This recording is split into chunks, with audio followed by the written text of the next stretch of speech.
Hello, everyone, and a warm welcome. And thank you so much for taking the time to join us live today.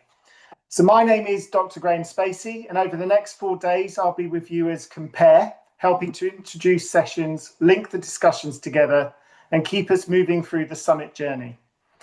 We're supported today by Yasmin Marriott from InFocus, and she is based in Amsterdam, so truly international crew. She has been planning and supporting the summit in the background, and many of you may have communicated with her already. So thanks to Yasmin, straight off the hook. So I'm a senior lecturer and sport management program leader at De Montfort University in Leicester. That's in the UK. I'm an academic and a practitioner working both higher education and an impact measurement and a management person after working with InFocus for many years, but I'm by no means an AI expert. That's why I'm the Compare. I have both fascination for and skepticism of AI, and so I will be navigating this journey with you all with eyes and mind wide open, and hopefully we will have some fun as well along the way. I'm also the co-lead of the AI-enabled Impact Measurement and Management International Field Study, which you'll hear more about tomorrow. So, little snippet there. Before we get underway, got some housekeeping.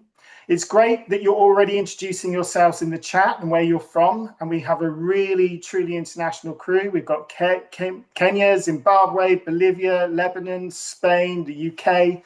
It's fantastic, USA. Before we get underway, please do use the chat function throughout for reactions, reflections, and comments as we go.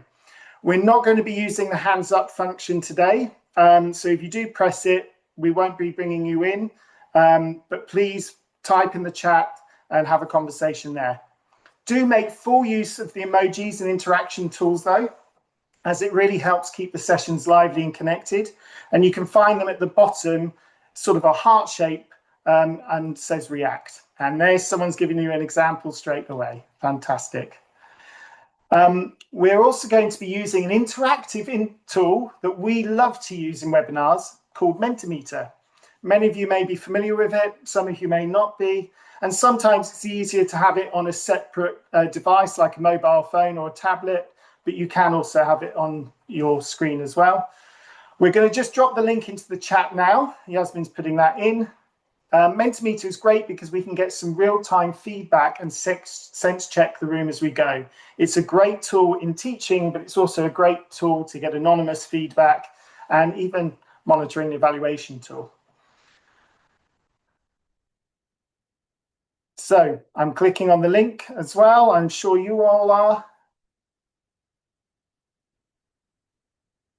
Now on the screen as well, you've got a QR code, or you can go to Menti, www.menti.com, and type in the code.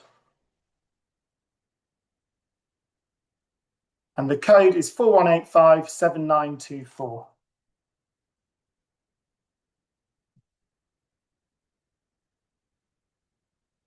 Give everyone a bit of time to just log in. And while people are logging in,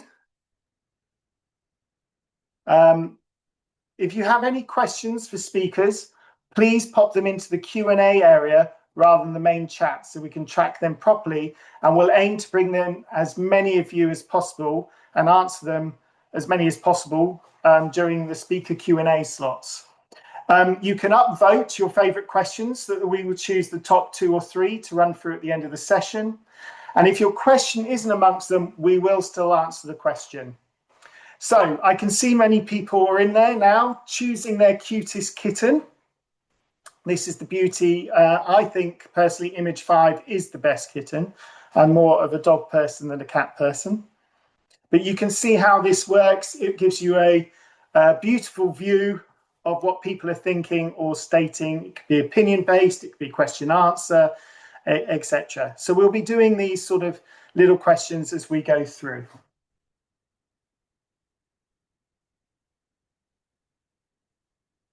And what we'd like to know, this is the first real question because the dogs and cats was the test, what are you most hoping to get from this summit? So answers on a postcard, please, or just type them into Mentimeter.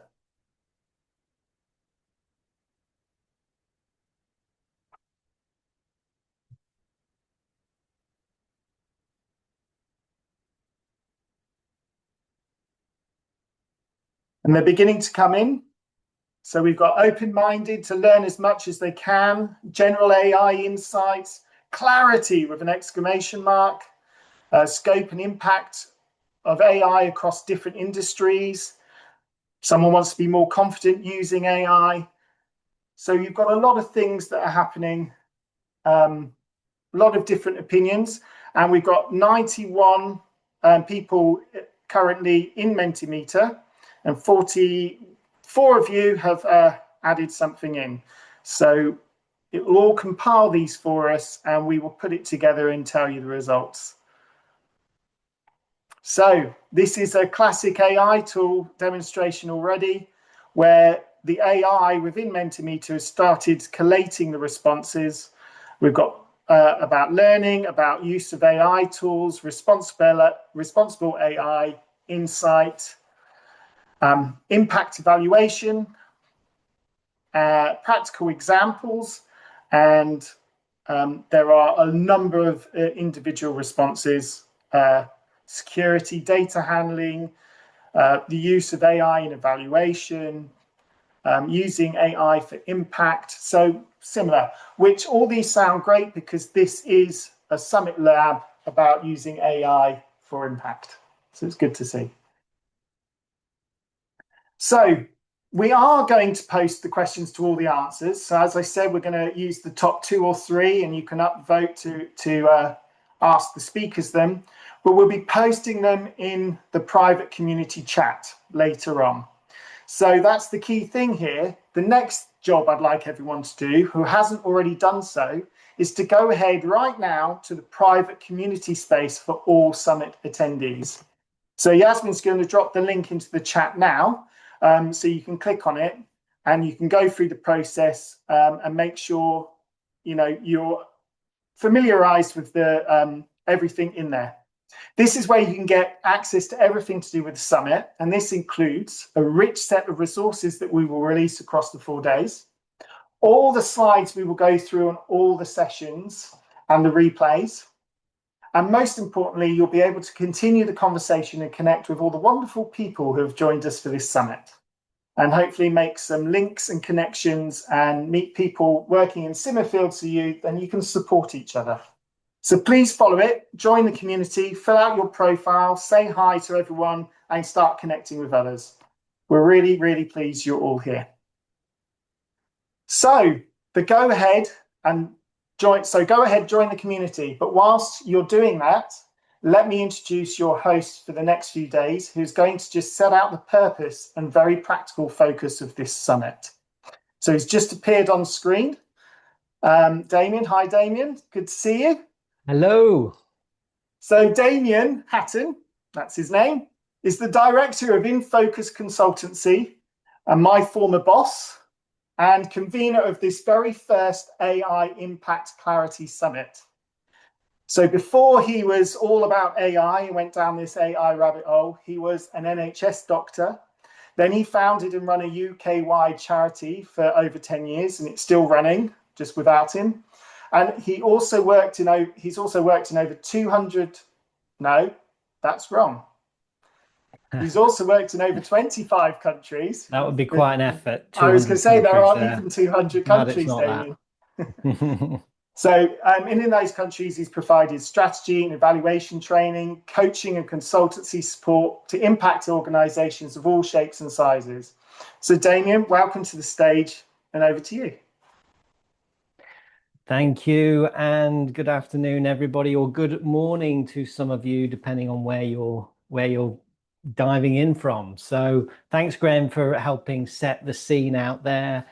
It is a real pleasure. It's been quite an effort getting here to this summit. I didn't quite realize how much effort was involved in putting in a summit until I actually did one. But I'm delighted, and it's a real pleasure to invite you to and have you here at the very first AI Impact Clarity Summit. So over the next few days, we're going to explore a question that sort of a lot of people across the social sector are wrestling with in one form or another. How can AI genuinely support impact measurement and management, being our slant for this summit, in ways that are useful, credible, and responsible. And I think that really came through in that first Mentimeter. People, particularly in our sector, are sensitive and to the misuse, potential misuse of AI. And I think that's, at the very much at the forefront of our considerations here. So I think that matters because people in this space are at a very particular kind of moment. We can see that AI is moving very fast. In fact, if you're anything like me, every other email seems to be talking about it. It's being embedded into all sorts of different applications that I previously used. An AI feature has cropped up. So we can see that it's already starting to affect how people think about doing monitoring and evaluation and learning tasks, for example, whether that's analysis, reporting, or learning. And we can also see a huge amount of noise around it as well. A lot of hype, a lot of uncertainty about what actually makes sense to be doing in practice. So for many people working in impact evaluation and learning, and generally in a program setting, and there's a very strong operational focus to people who've signed up for this summit. I know from the survey that many of you responded to, and so thank you for filling out the pre-summit survey if you did that. It's really clear there's an operational focus. And this creates, though, a really strange mix of curiosity, caution, pressure to use it, as well as possibility and hopefulness that it's going to actually be good for us. So we're in a strange mix of feelings and emotions around AI at the moment. But that's exactly one of the reasons why we created this summit. We wanted a space for exactly that. So my opening message is that it's okay to have that mix of feelings right now, because I think most people are experiencing it. So before we go any further, I'm just going to flick over to Mentimeter again. I'd love us to ask the next question. I'm going to open that question up. It's on your app, on your phone, or on your screen. Which best describes where you are arriving from at the moment? And what I mean by that is, well, we've got 4 options there. Are you curious but cautious? Are you already experimenting? Are you trying to build a clearer approach? Or are you working out kind of next steps? I'm just going to give a moment to work through that. That's lovely. All those, we do love this tool. I'm going to share my screen as well so we can see what's happening there.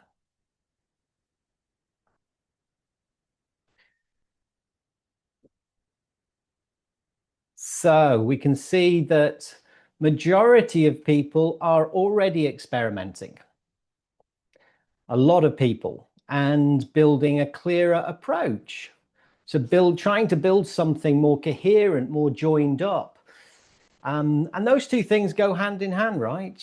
We've all been going down the rabbit hole of how does this work? How do I these new features and functions utilize? How can I apply them in these different ways? So we've got a real mix there, but equally, we've got people who are still working out next steps. They want a clearer sense maybe of which direction to take. And of course, they're curious. We've got people who are curious and cautious. So as expected, really, all of those are pretty valid places, and we've got quite a mix. So one of the things I want to say right at the start of this summit, it's been designed really to hold that full range of places that you may be coming to this conversation from. So wherever you're arriving from today, if you like, you don't need to have it all figured out. None of us really have yet. Certainly I haven't. And no one truly has this, has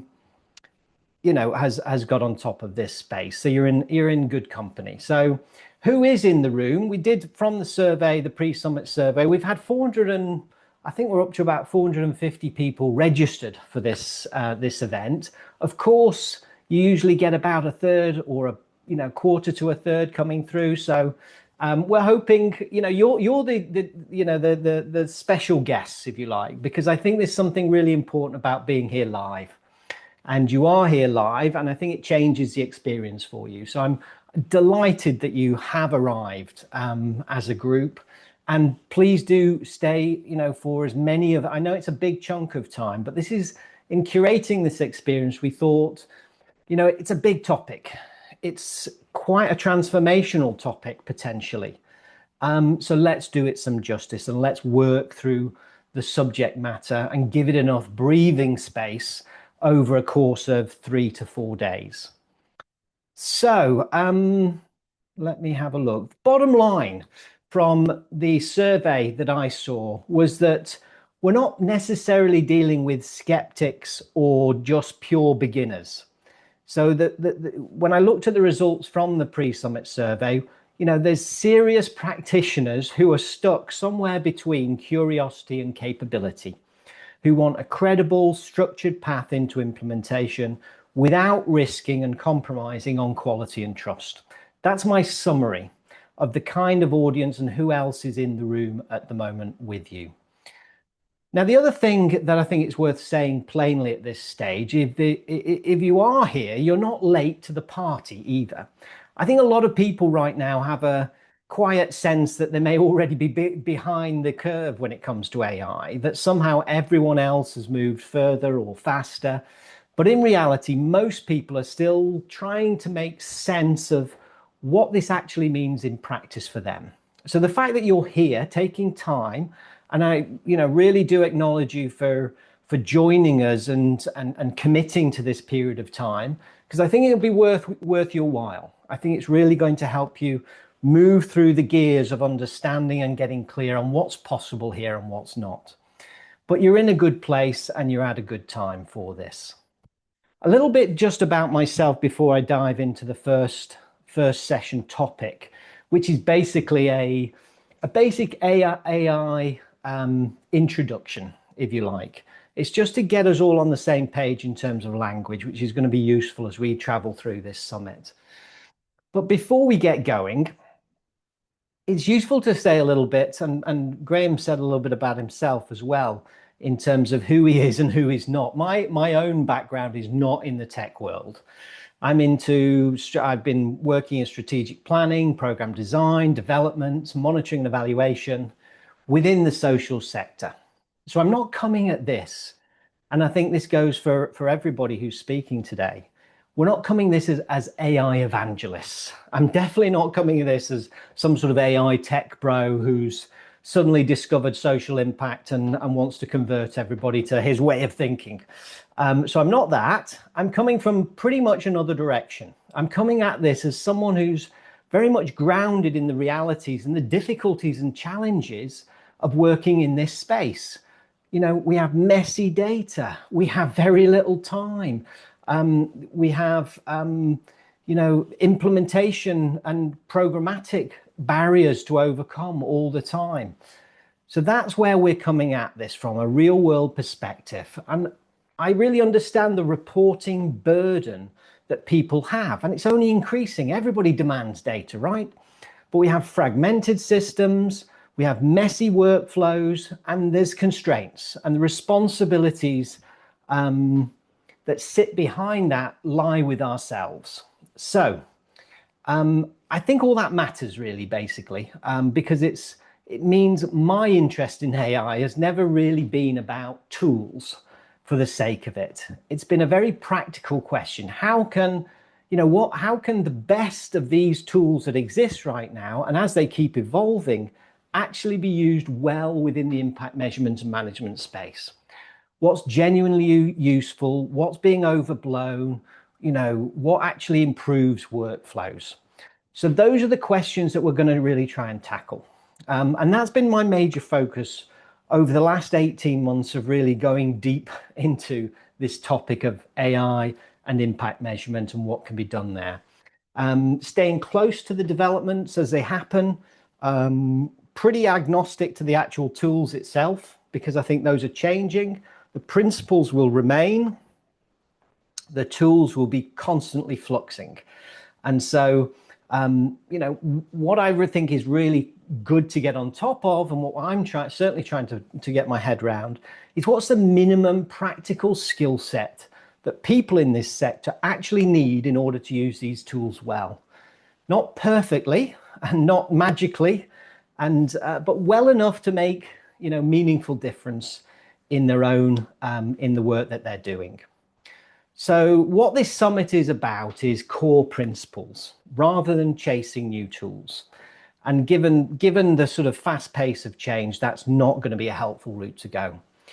It's not intended to override your professional judgment either. We're going to be very open and questioning as to whether things work or whether things, what's working in different contexts and for different people. So we aim to define practical, responsible, and effective AI-driven impact measurement. And we've got some incredible speakers across the 4 days who've got a wealth of experience coming at it from the technical, from the platform perspective, as well as from people who've embedded and impact measurement and management practices throughout their sort of working lives. So we've got a great mix of speakers that are going to really add value across this period. We're going to drop, I think, the agenda, because I think that's something that's useful for everybody to see and know precisely what's ahead. We've got 4 days, and yes, I did mention 4 days. We have actually added a bonus day. So I know you signed up for 3, but you've got 4. Basically, the bonus day is to make sure this doesn't stop at insight, but actually helps you move towards a clearer next step in your own work. So we put this extra day to clear up and give an opportunity for people to go a little bit deeper with some of the questions that they may have. So that's in the chat right there, I can see. So today we're going to be getting clear on what this space actually is and grounding ourselves in what good impact practice looks like. We're then going to move into where AI can genuinely support that work in practice. What it can help with, what it can't help with, where it really needs to be avoided. From there, we look at what more structured, repeatable workflows can look like. And by the end of the summit, the aim is that you have a clearer sense of what this means for your own context and what your next step might be to take full advantage. So just a little bit about the private community. I know that Graham mentioned this. Something that I think that's really important is engagement, yourselves engaging with this process. Being here live, as I said, is a fantastic step and commitment to your own development, your own organization's development. But also there's something, important shifts when people contribute, as in your questions, who you are, what your queries are. They don't need to be perfect either. We're not looking for the perfect question or the perfect response. Any thoughts that are going through your mind, happy for you to share.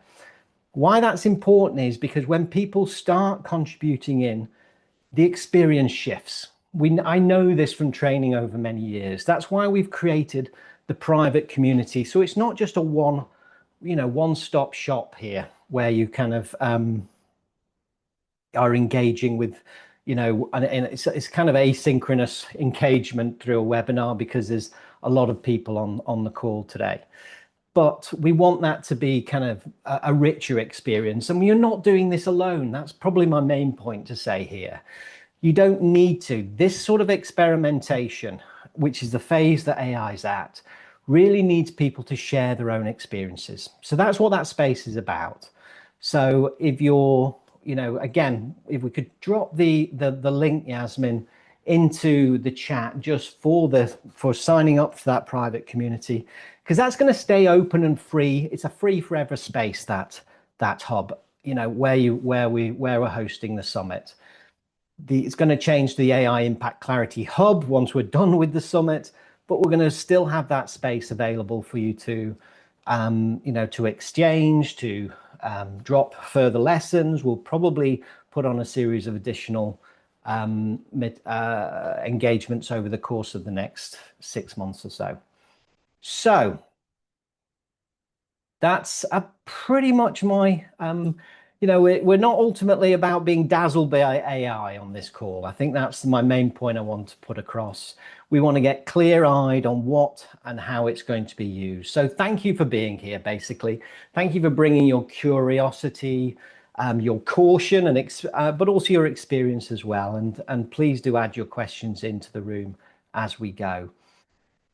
So I'm now going to, transition to the first session actually on the agenda, and I'm going to share my screen. You've still got me, I'm afraid, but next we've got our first great speaker, Dan, coming up, and he's gonna talk to you. But what I thought would be a useful first segment to do was get everybody on the same page in terms of basic language and understanding from the outset, because this space can be quite confusing. What is AI?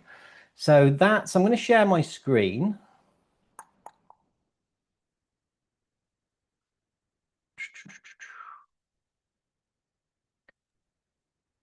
While Damien is setting that up, we are getting some questions through and we have been answering them. I know that some of you may not know where the Q&A button is. If you look at the bottom of your Zoom screen, you might see a round circle with 3 dots in it, which says more. If you click on that, you will see the Q&A button and a box will appear on the side. That box is where you can ask questions, open questions, and you can see the questions that have already been answered. So if there's any questions you want to ask or pose to the speaker, pop them in there. You can also upvote them if you agree with them, so you're not repeating the same question. So yes, I want that one answered. And we'll try and answer as many as possible in the session, but we'll definitely be answering them all in that private community Damien's just told you about. Thanks. Thanks, Graham. So I've just opened up to start with, again, back onto Mentimeter, where you are. When you hear the word AI, what's the first word that comes to mind? That's the question. I'm really, it's more of an instinct, this one, than I'm asking for than theory. When you hear the term AI, what's the first thing that springs to mind? Just add one word there. We've got robots, automation, ChatGPT. Robots is standing out there, isn't it? Hallucinations.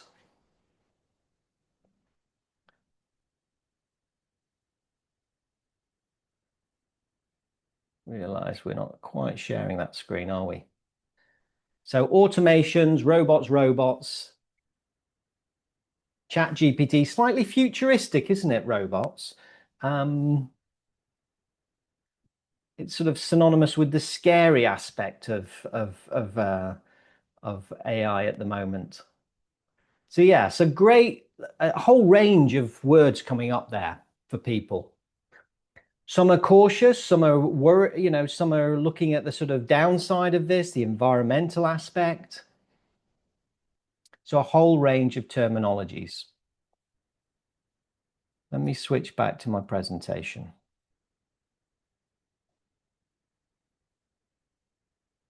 So what usually shows up when I've done some of these sessions before is a mix of kind of curiosity, wanting to understand what AI actually means, confusion, unsure how it applies to the work that you're actually doing, caution.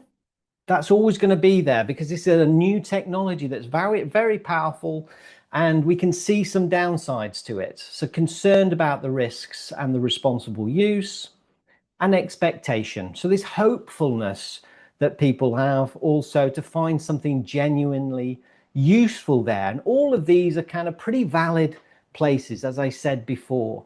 I think it's really important for us to acknowledge at the moment that this is, you can hold all of these in one go. You can be slightly curious and confused and cautious and expectant at the same time. And that's okay. It's normal to be there. But the other curious thing about AI is what it's been termed as a suitcase word. And what we mean by that is it's one label that's used to kind of describe quite a huge range of tools and systems. On the screen there, we had automation, we had ChatGPT, we had robots, we had machine learning, lots of different approaches. So it covers quite an enormous range of tools and systems, which is why it creates so much confusion rather than clarity. We're often talking about different things, but using the same word. And that the other sort of interesting thing that is kind of happening at the moment is that the meaning keeps shifting.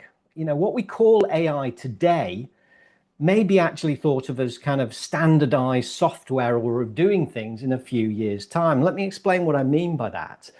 If you take a spell check or kind of recommendation engines that we're so used to having online now, those were once called AI, but now they're sort of almost part of our, mainstream experience. They no longer get termed as that.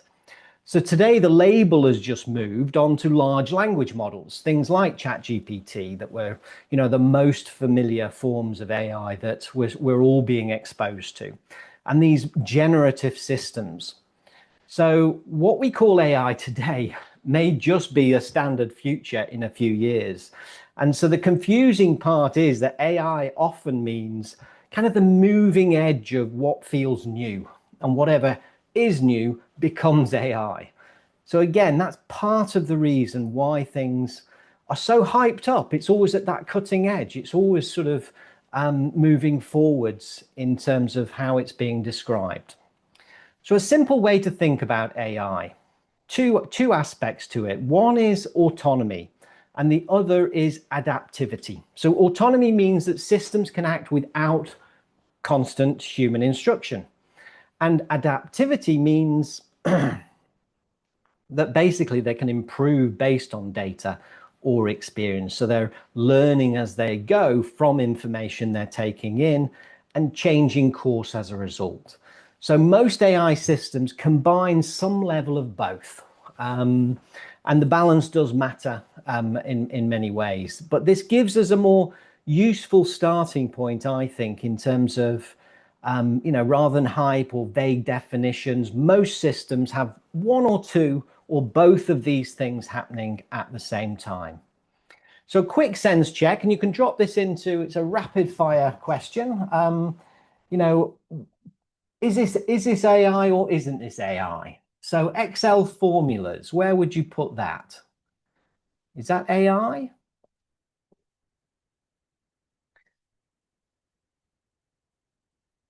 So we've got Angela straight in there. No, no, no, no, no. Clearly, it's on the no side. And that's because it follows fixed rules. There is no autonomy. There is no an adaptation happening. You set in stone how it should behave, and it behaves that way. What about GPS navigation? AI or not AI? What do we think? We've got no's, no's, no's. It could be AI. Well, GPS navigation increasingly adapts to real-time data. It's increasingly AI assisted. Now, this speaks to the previous point that I made. It's become so immersed in what we do and how we drive about these days that we don't actually think of it as AI. But GPS navigation systems are very much, taking in real-time data from motorists, and they're plotting and calculating through mathematical calculations what's the best route to your end destination and adjusting with that real-time data as it's coming in. So yeah, GPS navigation increasingly is AI assisted. Content recommendations, AI or not AI? We've got yeses, yeses, yeses. So yeah, a bit of a clearer use case there. It's learning from your behaviors. We've all seen that. If we suddenly, it's increasingly scary, isn't it? We can be talking into a device and suddenly it pops up somewhere else that, that it knows our choice. It knows the recommendation it's making. So increasingly, when we feed data into the social media platforms we may be a part of, it's tailoring recommendations. So the point is, it's less about the label here and more about what the system actually does in practice. So a practical definition for me that I think is useful for us to hold during this summit is AI refers to systems that can process information, generate outputs, and in some cases improve and adapt based on the data that's going in. Very simple, but that's what I think is useful to know. That's our kind of lens on AI, just to keep it really simple. But these outputs, whatever they are, they still need human judgment. They can do useful work with the information, but it doesn't remove this need for human judgment. So why AI sometimes feels less than useful? So it's unstructured use. A lot of people try using AI and they kind of get, pretty bland or pretty generic responses from it. You may have had that experience yourself. And usually that happens because the interaction you're having is unstructured. You may be using very vague prompts being questions you're asking. You may have given no context. All you're going to get is a very generic, what the other 8 billion people on the planet might get back from it. Now, it might be different every time you put it in there and a different response. That's also how it works, but it's going to remain generic and probably not as useful as it can be to you. So the other, but the difference really between that sort of generic and useful output is the quality of the context that you're giving it and the structure that you're providing. So clear task, relevant context, useful outputs. The quality of what you get back just shoots up. So AI, key message here, is only useful as the context you give it. So what does good context look like? Well, your outcomes and goals, what you're trying to achieve, your data and evidence. So we're thinking about impact measurement and management here. What you already know about, how your programs or organization works, your stakeholders, who's affected, and your constraints, whether that's time, budget, capacity, sensitivities. This is where your existing work really becomes critical. This is what's important to frame what you're doing. So it's key to have this foundational information in place and structured so that AI can work off it and more effectively. So that's what really the kind of context we'll be looking at. So where can AI actually help? And I'm going to whiz through these pretty quickly now. But we've got on the people side, I think these are the three good ways of thinking it. People, judgment, relationships, accountability needs to stay with people. You can't replace your judgment. You can't replace, who's accountable for what comes out. You can't blame the AI. If you're using this tool, you have full accountability for the results that you're presenting and utilizing. But the two areas of process and outputs, it can be very helpful. Analysis, summarizing, drafting. It can do these things, at pretty lightning speed. Somebody told me the other day, I think it processes about 300 million times faster than the human brain. So it's going to do this stuff better, quicker, should I say. Outputs, clearer reports, faster drafts, adapting content. If you need to point to different audiences, this is where AI can really help. But it doesn't replace those people components. And that's the key message that I want to just get across on these before we move into the rest of our segments.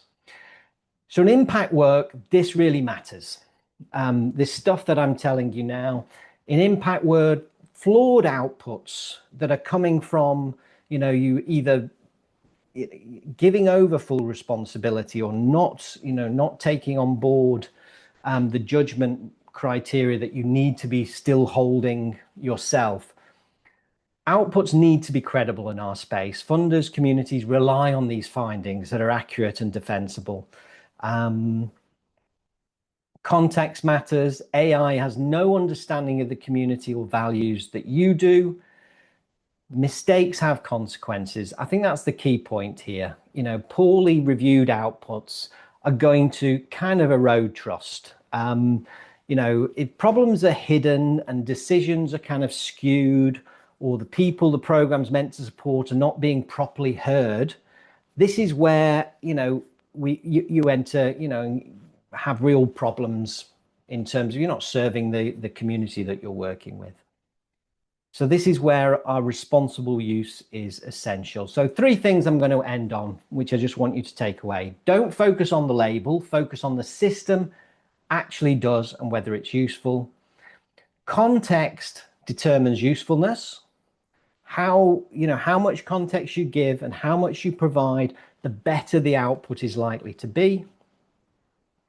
And human judgment remains essential. So 3 things out of this first opening piece, if you like, I'd like you to sort of take away with you. And so I'm going to hand over at this point.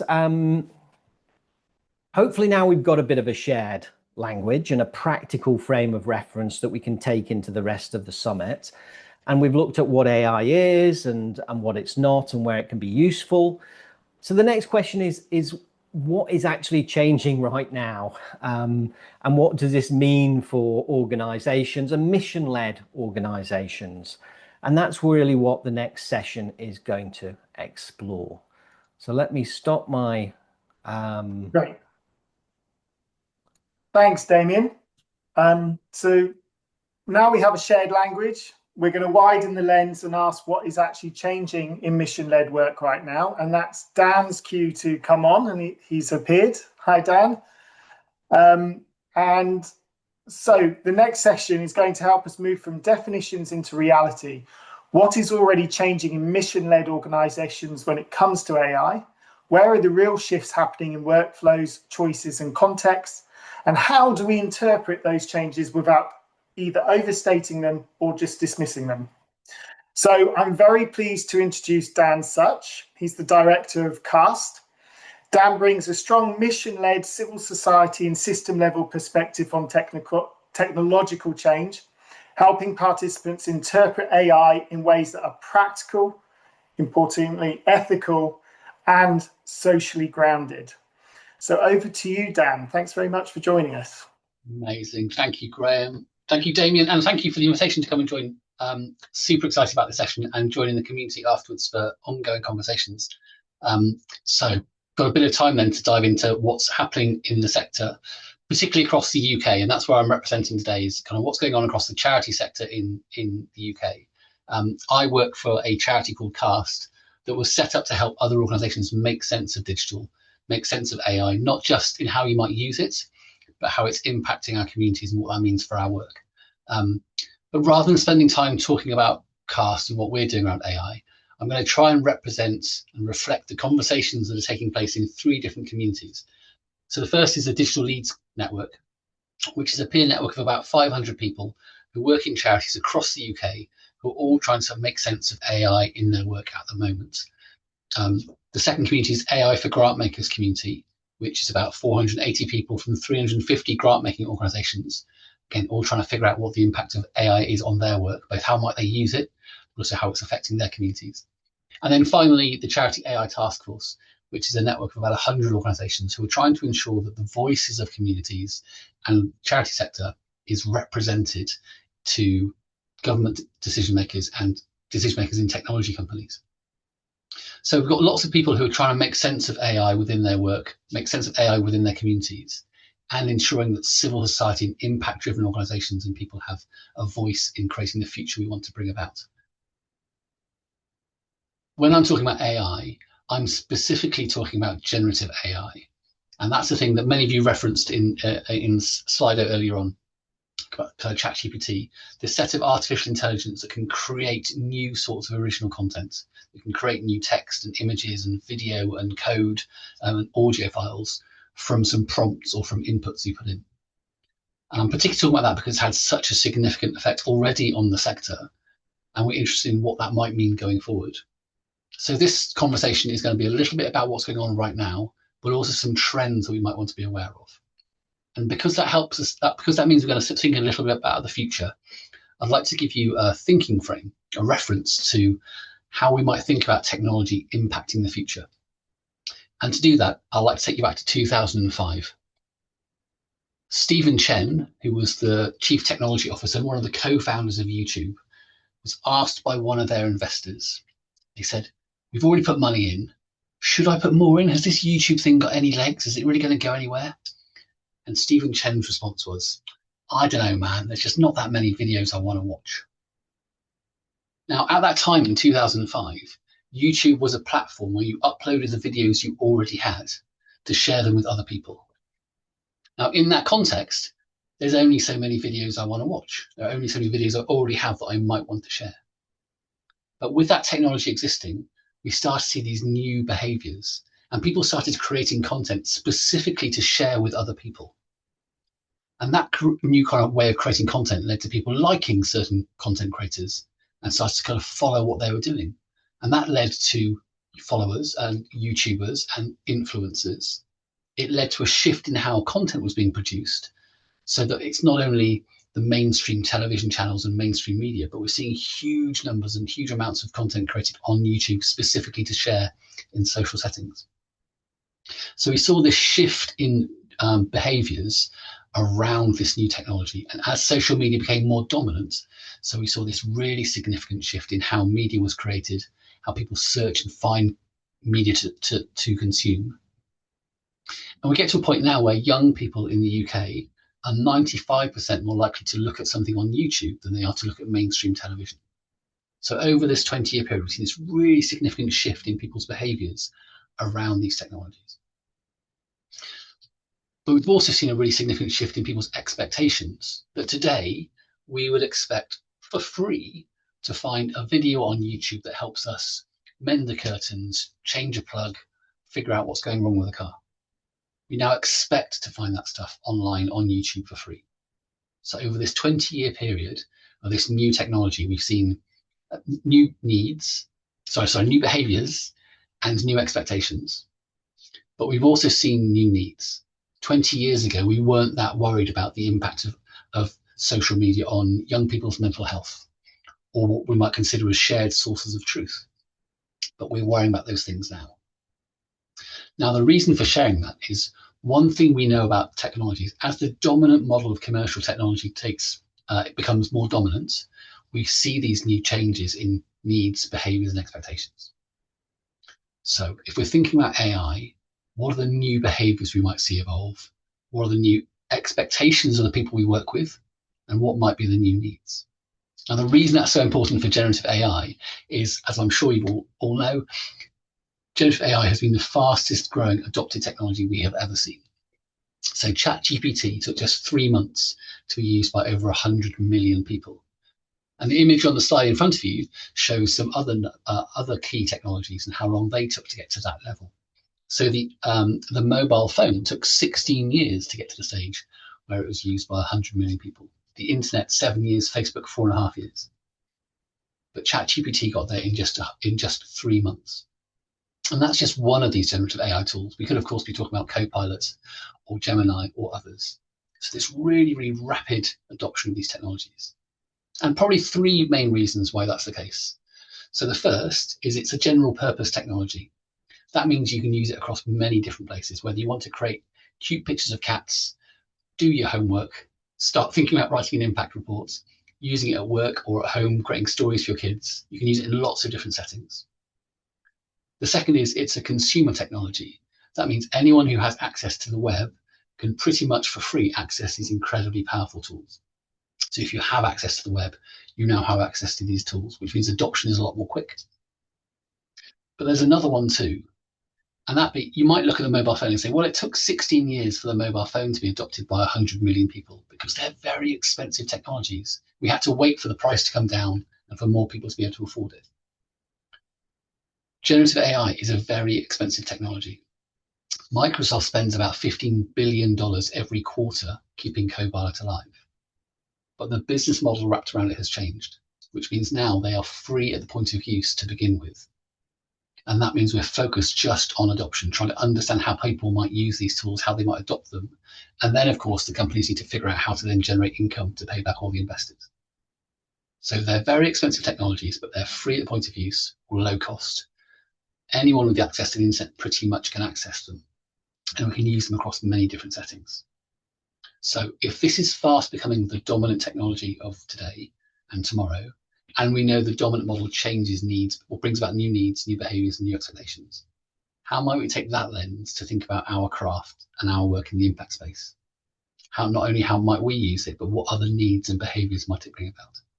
What might be the expectations of the people that we're working with? So a second thinking frame, because this suddenly becomes a very, very big subject. It's no longer we have a faster calculator or a better computer. It's now we have something that might shift the way in which we organize ourselves, how we bring about different organizations. So what are the ways that we go about thinking about this stuff? Well, one of the frames we use is this thing called spheres of influence, and it helps us think about how we might apply and use AI and how it might impact our lives. When we look at the bottom corner, that teal coloured circle, we see that most people in the UK that we're working with or sensing from are using AI just within their existing workflows to become more efficient. So within your existing ways of working, how might you save some time, make it more efficient by using these tools? A very clear example in the UK is of those charities that are using AI, 60% are using it to help them write grant applications. And they're shifting a 3-day process to a 30-minute process and spending the time refining it more. Similarly, we're seeing grants makers saying we're seeing a huge increase in the number of applications we're receiving. How might we use these tools to do that first sift or to act as a second assessor to help us get through the number of applications we're receiving? So the way in which we're working isn't changing, but we're making a much shorter or more efficient process by using some of these tools. There's a second set, this group, which is this purple sphere, which is people saying, oh, if I'm using these tools, how else might I achieve my objectives? Not just evolving my current ways of working, but starting off with my output or my outcome and working backwards from there, saying, how else can I use these tools? So for example, within that grant making example I gave, there was one group that said, if we're seeing charities using AI to write applications and grant makers using these AI tools to assess these applications, perhaps that's not the best way of allocating precious resources. So how might we find all the charities in Brighton, an area of the UK, that's working with young people to improve social mobility through sport? How might we use these tools then to find those organisations that are spoken positively about within the communities? And how might we then contact them to see how we can engage them? So not saying how do we improve the application form, but how do we find new ways of working with people or finding people to support? We also need to think about this outer orange layer, which is of context change. So how other people are using AI, how's that shifting who are coming to us for support, how people are accessing information, what does it mean about where power is within society, what does it mean about how people are connected or dislocated from one another? And each of those 3 layers come together to help us consider the objective of our work, our mission. How might these shifts in AI change our mission or change the component parts of our mission? For example, if our work around impact is supporting young people into employment, how does AI shift what employment might be? How does AI shift what skills might be needed for employment? How does AI shift routes into employment? We can begin to think about how all these different elements of AI begin to shift the work that we're trying to do. Okay, so 2 models to hold on to as we go through this. Let's move forward though and say, how is the charity sector in the UK beginning to use AI? Well, depending on which survey you look at, it would suggest that there's lots and lots of adoption. In very small organisations, through the NABLE survey, it looks like it's fewer than 20% of charities are using AI. But if you look at the digital skills report, that would say 76% of charities are already using AI within their work. What is consistent, though, is larger organisations generally are using this more than small organisations. But interestingly, it's led by individuals and not by organisations. Now, what I mean by that is there's much more individual level adoption than there are organisations that have policies or training programs in place. So lots and lots of individuals using these tools, fewer organisations currently figuring out how to make it make sense across a whole organisation. If you look at the slide deck after this session, there are going to be some more examples in here of how charities are particularly using it, so you can dive down into a bit more detail. But we're also seeing that grant makers are using this in interesting ways. Lots in that green kind of tealy colour saying how can grant makers use this to generate new policies, to put a chatbot on front of all their HR resources so people can engage with chat rather than just engaging with kind of big policy documents. Interesting, we're seeing funders reviewing portfolios of monitoring reports and impact reports to try and draw out new information. We're also seeing a smaller number exploring things like how can we understand the impact of charities' work just by looking at the things they're choosing to publish, rather than saying, fill in this new form for us or complete this end of grant report. So looking at things that charities are choosing to publish openly, looking at things they're already putting in their annual report, and using that external data as a way to understand the funder's own strategy and approach. The one thing that's really different though in this is it's led by individuals and not by organisations. And secondly, that it's a really emotional topic. I've got no doubt there'll be people in the room now who are super excited about using these tools and who are probably using them brilliantly already, and other people who are deeply concerned about some of the impact of these tools, maybe personally on your role or your job, or maybe for the environment or the embedded bias, etc. What we know is as people engage with this topic, that broad range of emotions keeps on showing up. So as we take these conversations into the community, it's really worth noting that as we're having conversations about AI, people will have different emotional responses to what's going on. It's another reason to think back to those spheres of influence that I mentioned earlier. It's okay to be really excited about becoming more efficient and having more free time or more time to spend elsewhere. It's okay to be excited about finding new ways of achieving your mission. It's also okay to be deeply concerned about shifting power or the environmental impact. As a community, we need to make sense and hold those spaces to have all of those conversations if we're going to make progress. So normally I would stop there and start diving into some more specific details of how charities are using these tools. You can do that afterwards in the community space, and you can look at the extra slides that are in this deck that I'm not showing today. But there's another really important question, I think, for you all, which is, regardless of whether you're using AI, what are the implications if other people are using AI? What's the implication of that on your work? So the reason for considering that, we know over 700 million weekly users sending 2.5 billion messages over the last year with ChatGPT alone. It's been a 5 times growth rate in the number of people using it. Interestingly, the fastest growth has been in low and middle income countries, and the gender gap seems to be pretty close now between who's using it. But what's really interesting is there's a greater use outside of work than there is inside work. So 3/4 of use of these tools is outside of work at the moment. And that means many people we're going to engage with, whether they're beneficiaries of a charity or a funder and we're trying to kind of support them, they will have likely just as much experience outside of their kind of home, outside of their work life with these tools than they do within. So people are going to have more experience with these tools than organizations might be ready for. When we look at how the people are using these tools, it's a really broad range, but we're seeing about 1/3 of use is around looking for practical guidance. So tutoring, creative ideation, creating things that are customized to your need. About 1/4 of people are using it to write and create things like emails and documents. So if you're engaging with someone in a research task or a survey task, how are they answering you? How might they be using the tools to respond to your questions? And then about 1/4 of people are using it to seek information, so rather than using web search. Now, what's really interesting is the impact of some of these kind of new uses on the way in which we might engage with people to understand impact, to generate new learning. So the first, since the launch of AI summaries in Google, you might see that if you go to Google and search for something now, the top answer is normally a summary that's generated by AI before you see any links. Well, since that was launched, the number of people who no longer click through to any link has gone up by 56%. So that has a really significant impact on how people are finding independent journalism or specific information on a charity's website, because people are very often stopping their information seeking at a generalized summary rather than going to a specific site. Now, if we take that to explore news for a moment, it means not only people are not seeing independent journalism, they're also not seeing the adverts that are funding the independent journalism.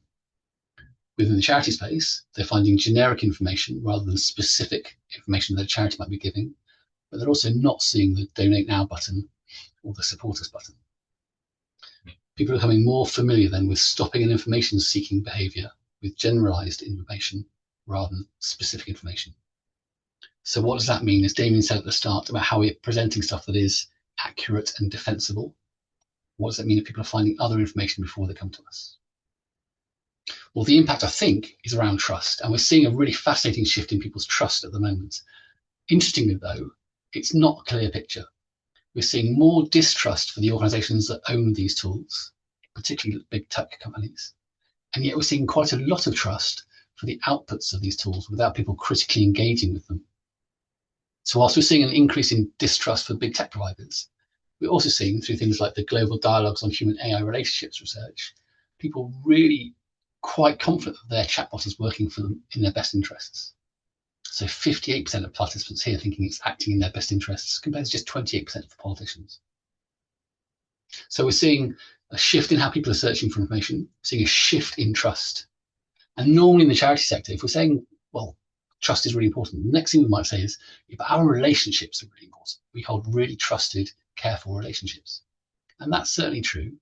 But it's interesting to think that over 150 million young people use something called My AI in Snapchat every day. And My AI is an always on, never tiring, positive, personal AI companion. And these personal AI companions, which you might have seen in other parts of your day too, are incredibly kind of communicative. They're incredibly kind of personal. They focus on you, and you can ask anything from what shall I get my best friend for their birthday, through to I'm really struggling with this thing, or how on earth do I correct this problem I've got? And you can have these very personal conversations 24 hours a day. Now, if we're seeing a shift in how people are creating relationships with and through technology, what does that mean with how they might present when we're talking to them? How might it change how a young person engages with their parents, their schools, their youth centre? So we're seeing all these beginnings, these signs, these shifts, information seeking, trust, and also relationships. And of course, we're seeing some shifts in what AI looks like for the economy. And again, this is another thing that kind of brings up some concerns within the sector.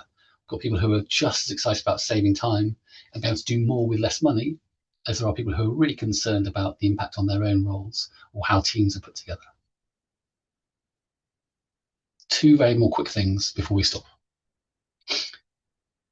One of the fastest growing trends at the moment is something called agentic AI. If your use of ChatGPT is where you go and ask a question or give a prompt and you get something back, and maybe you go back and forth a few times, agentic AI becomes more autonomous, where you give a particular outcome and the agents will figure out itself how to get to that point. For example, go and find me £100 million worth of funding, come back only when you get to shortlisted stage. You can go off and find as many applications, it can figure out the process, it can write the applications and submit them, and then come back to you at the right point. We're seeing lots and lots of applications of these agents beginning to rise, not very many fully used in the sector, but lots about seeking out information, coming back with ideas, coming back with recommendations. And it's shifting how we organize teams. It's shifting how we move from interactions with an AI tool to having goal-orientated, autonomous systems completing tasks on our behalf. And so one of the phrases we often ask, both agentic AI and ChatGPT more generally, is if you had unlimited interns, you had someone who came to work with you, who sat down next to you, and they were really well read, as in they've read the internet, and they could be really creative in that they can create reams of information, images, videos, music, etc. What would you ask them to do to help you in your work?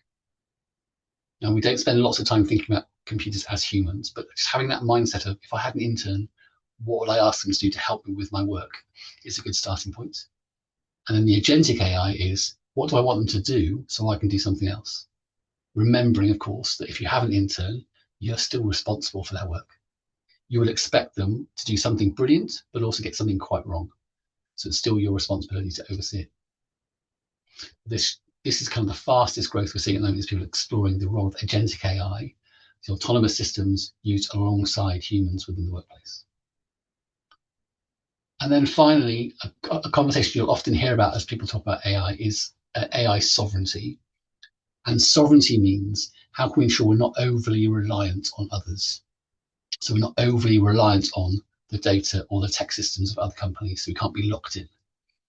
Governments and industry are kind of really focused on this. But within the charity sector in the UK, you hear people talking more about resilience. How can we ensure we're resilient across the sector? Now, the reason this relates so strongly to impact work is one of the things that's so vital within our sector is the insight and the data that we have as a community. And it's something that at the moment, the big tech companies don't have. It's something that's incredibly valuable, incredibly nuanced, and not known by these big tech companies or the large language models they have trained. So we have a really fascinating opportunity to think, how do we ensure the learning, the insight, and the data that we have as a community is kept together and shared together, so we have incredible value to offer partners and those who come to work with us. But some of the things that are changing right now and some of the things that are emerging in the future, I'm going to leave you with a particular quote that always makes me reflect and think.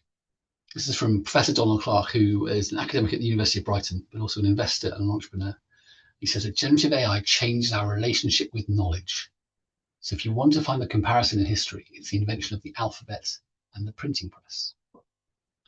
So what we're saying there is this isn't about what's the kind of faster computer we have or the better calculator. He's saying that it changes our relationship with knowledge, and that is as big as the invention of the alphabet and the printing press. Now, within the impact community, our work is knowledge and insight and learning. If our relationship with that is changing, what does that mean for our work?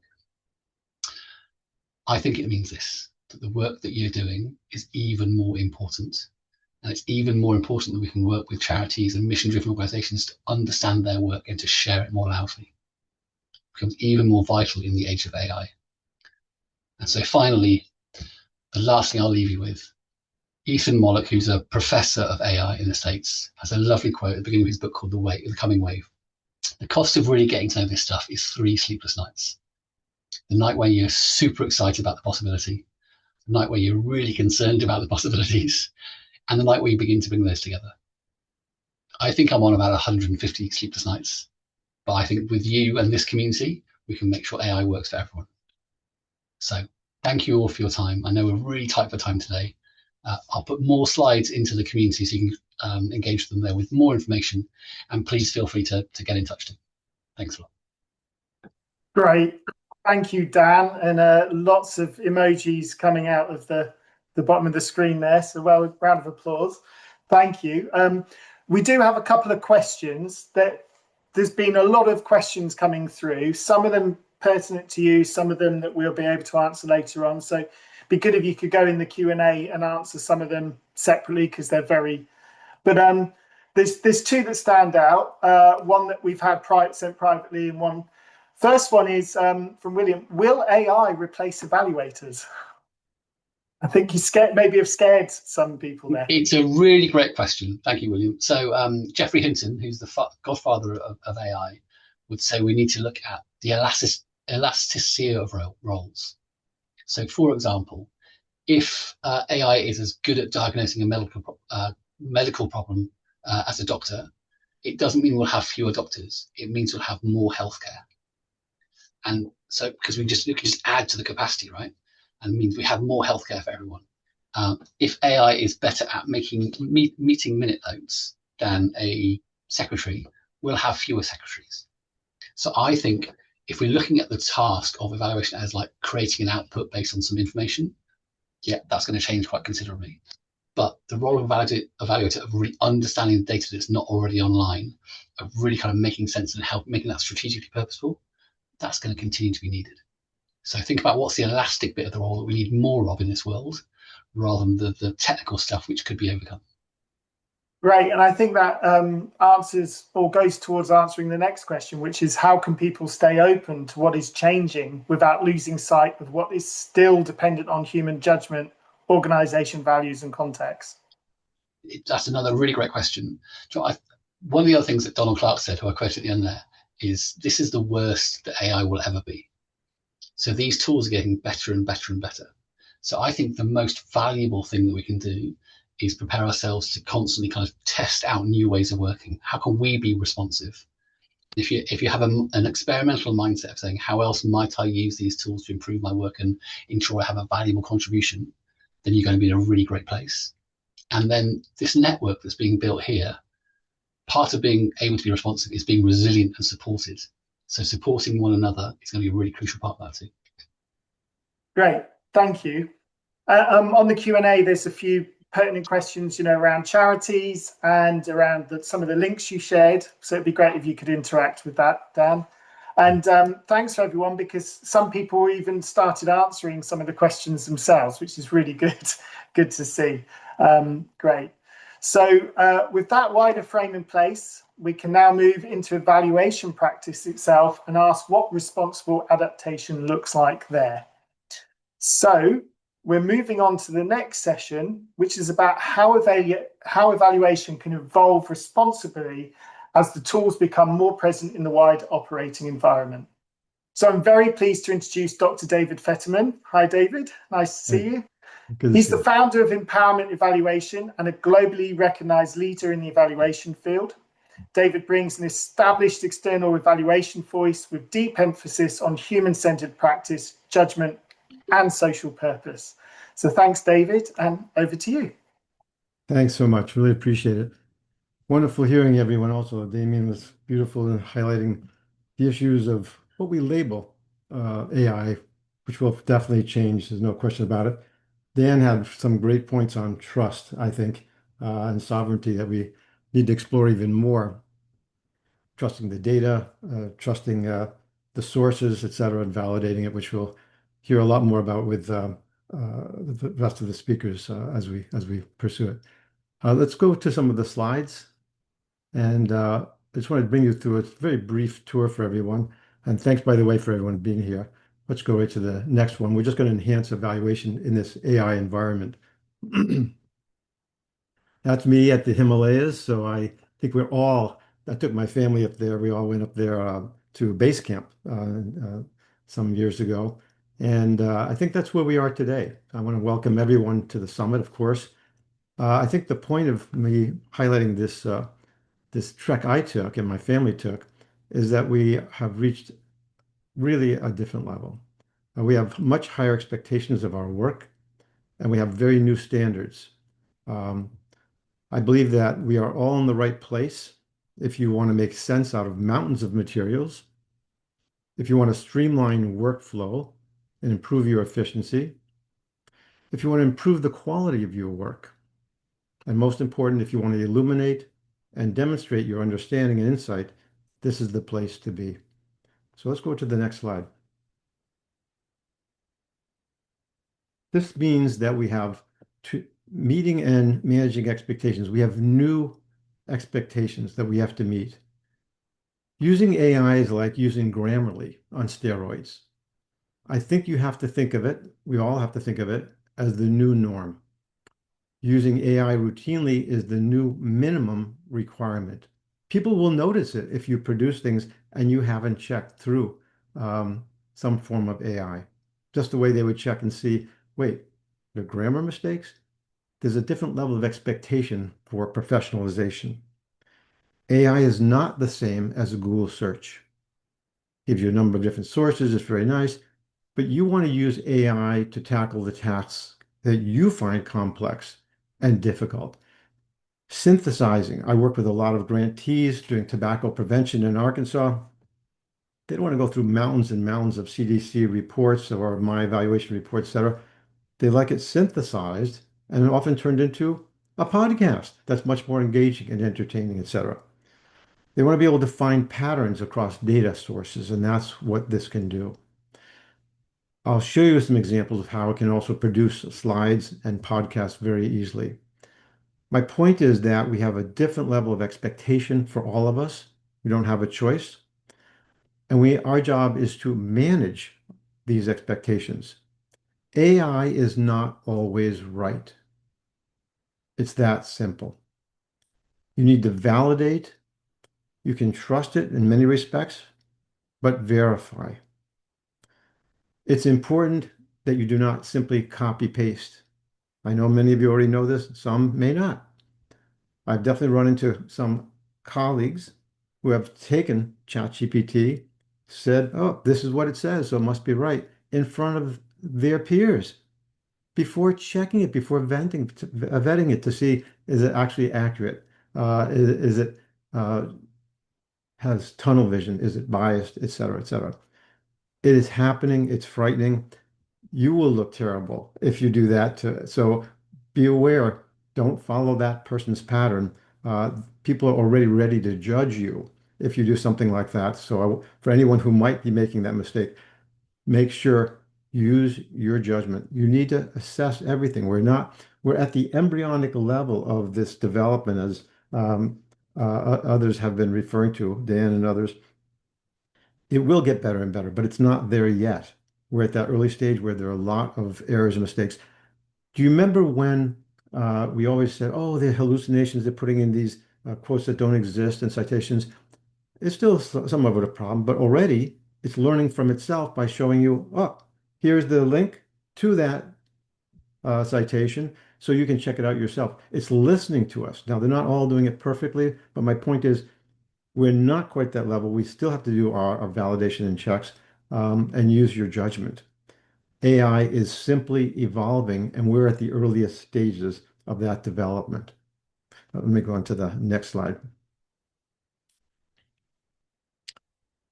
I believe it is enhancing and adapting. And what I mean by that is AI is enhancing evaluation in terms of time, scope, complexity, and sophistication.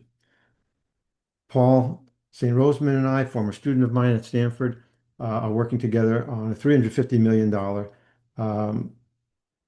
Chan Zuckerberg initiative to reform the criminal justice system. Well, we're introducing things that are like a GPT that's personalized. So you can see the simple logic of putting data in there that's theirs, and then they can ask questions about it without having to go through everything all the time. I mean, keep in mind, all the things we're talking about right now is geared on this simple point. As human beings, we process 10 to 50 bits per second. AI processes trillions of bits per second, millions of bits per second in raw computational speed than our conscious human thought. It can handle a lot.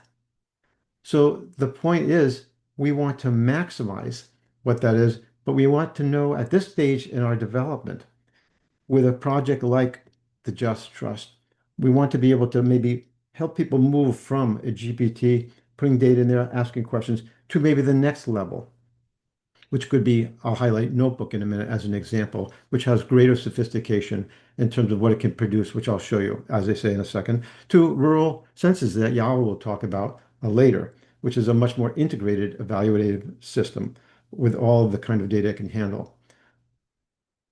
AI at this point supports judgment, but it doesn't necessarily replace it, even though I'm talking about all of these tools that can be used. AI can be introduced incrementally if the group is very aware and on top of a lot of the AI tools and thoughts and principles, and they need to be step by step in that process, or they can leapfrog. So the groups vary depending on their capacity and experience. You have to work with them as an evaluator, as a coach and facilitator in this regard. I believe that AI can close and has closed the gap for many small organizations that now have access to high quality M&E in general, including data collection, analysis, and reporting that they did not have. It was completely separate from their capacity. So at this moment in time, it's a very fragile time. A lot of problems with AI, a lot of power with it, a lot of democratization, but also that can disappear depending on the centralization and who has power ultimately of the computational power. At the moment, however, it's tremendously open to people. It's like the wild, wild west in many respects, which is good and bad. It's important to understand that evaluation, because of AI, is changing. As I mentioned earlier, the expectations are definitely changing in terms of what people expect of evaluation. It's a much faster pace. People are used to getting things right away now, and that is exactly what the process is going to continue to be. There are shorter time frames in terms of what people expect to be done, not in years, not in quarters, in weeks, and it will be soon, literally in days. As I said, the higher expectations are going to get higher. The bar is going to get higher and higher. not to be afraid of it, but to be aware that that's the reality. This is a fascinating part to me and critical to, I think, our discussion today and in our panels in the next coming days. Evaluation is going to be always a mix of learning and accountability. I think the pendulum will shift very strongly to learning because accountability will be built in. Learning is going to be critical because, and we'll go into this much more detail in our panel discussion and then hopefully in our talks and maybe in the platform, is that we do have to worry about, as the person who just asked the question earlier, what's our role in the future as evaluators? It's a very good question, and we'll go into that, as I said, a little bit later in much more detail. But AI is more powerful and will become more powerful than our brains as a machine. We could talk a little bit later about what our role remains right now, what that means for the future. But if it's not about aligning our work and our AI capacity with social values, the question is, where do we fit in if we do not help train it to be focused on learning and helping others and helping ourselves? We can go into more detail, as I say, later, but it's a critical point that really I think we need to carry with us throughout this entire set of sessions that we have. Empowerment evaluation is one I introduced to the field 21 years ago. It's just one of many. Could be collaborative, could be participatory. The point is we need to have much more of an emphasis on people having control of their own future, in this case, using evaluation and AI. Let's go to the next slide. There are many devices. You can see I have one of the rings myself, so I can tell if I'm sleeping very well and feeding that back to me each day and teaching me about how important it is, and as well as my walking and all of the other health components. It's fascinating how fast this thing has got people's attention and seems to be a powerful force in actually improving my own behavior when it comes to health. We have tools like transcribers. I have this Claude one, but there are many different kinds that will record what we're saying, this conversation, and then transcribe it and summarize it and highlight it through AI in literally seconds or sometimes nanoseconds. There are many devices. I have some podcasts also on some tools like these, the Meta glasses, and pop these guys on, and they'll start talking to me at times. I can ask it about, who's Dr. David Fetterman? Well, it starts answering me already, professor over here. Yeah, I created empowerment evaluation. It goes on and on and on. But I can also do things like take a picture. I just took a picture of all of us. And I can just say, hey, Meta, please send that picture to David Fetterman II.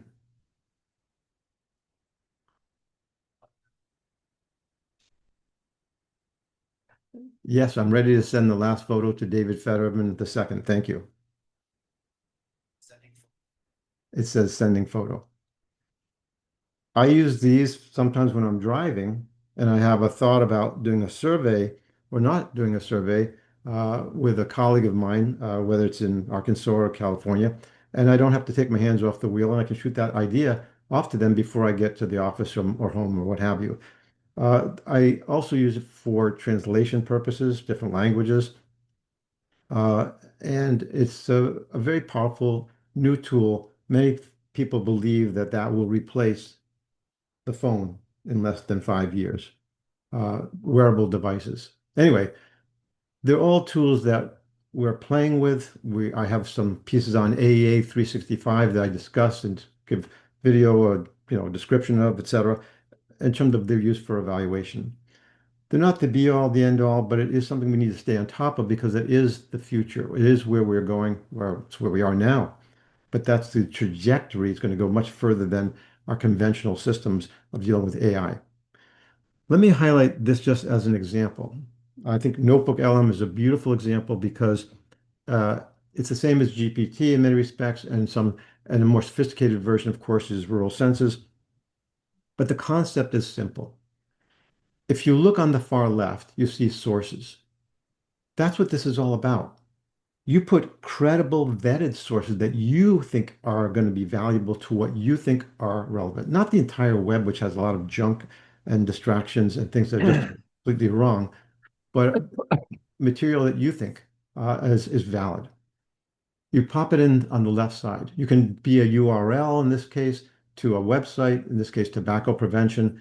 It could be a CDC report. It could be my own evaluation report, whatever it might be that you've already trusted.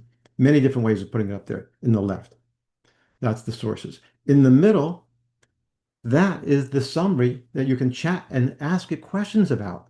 You can, instead of reading through all that material, you can ask it what you think concerning tobacco prevention is important for youth, for the policy issues, the economic issues, whatever it might be, etc. But it summarizes it instead of going through all of that. And watch this. Without having done anything except upload that information. And this is I'm highlighting this because this is very characteristic of ChatGPT, Role Senses, etc. It's uploading relevant data. It summarizes it. It allows you to interact with it. It's credible sources rather than everything. But let me show you one more thing quickly. Let me go back to that slide if I could. With this same slide on Notebook LM, you push one button, in this case, audio overview, and watch what happens.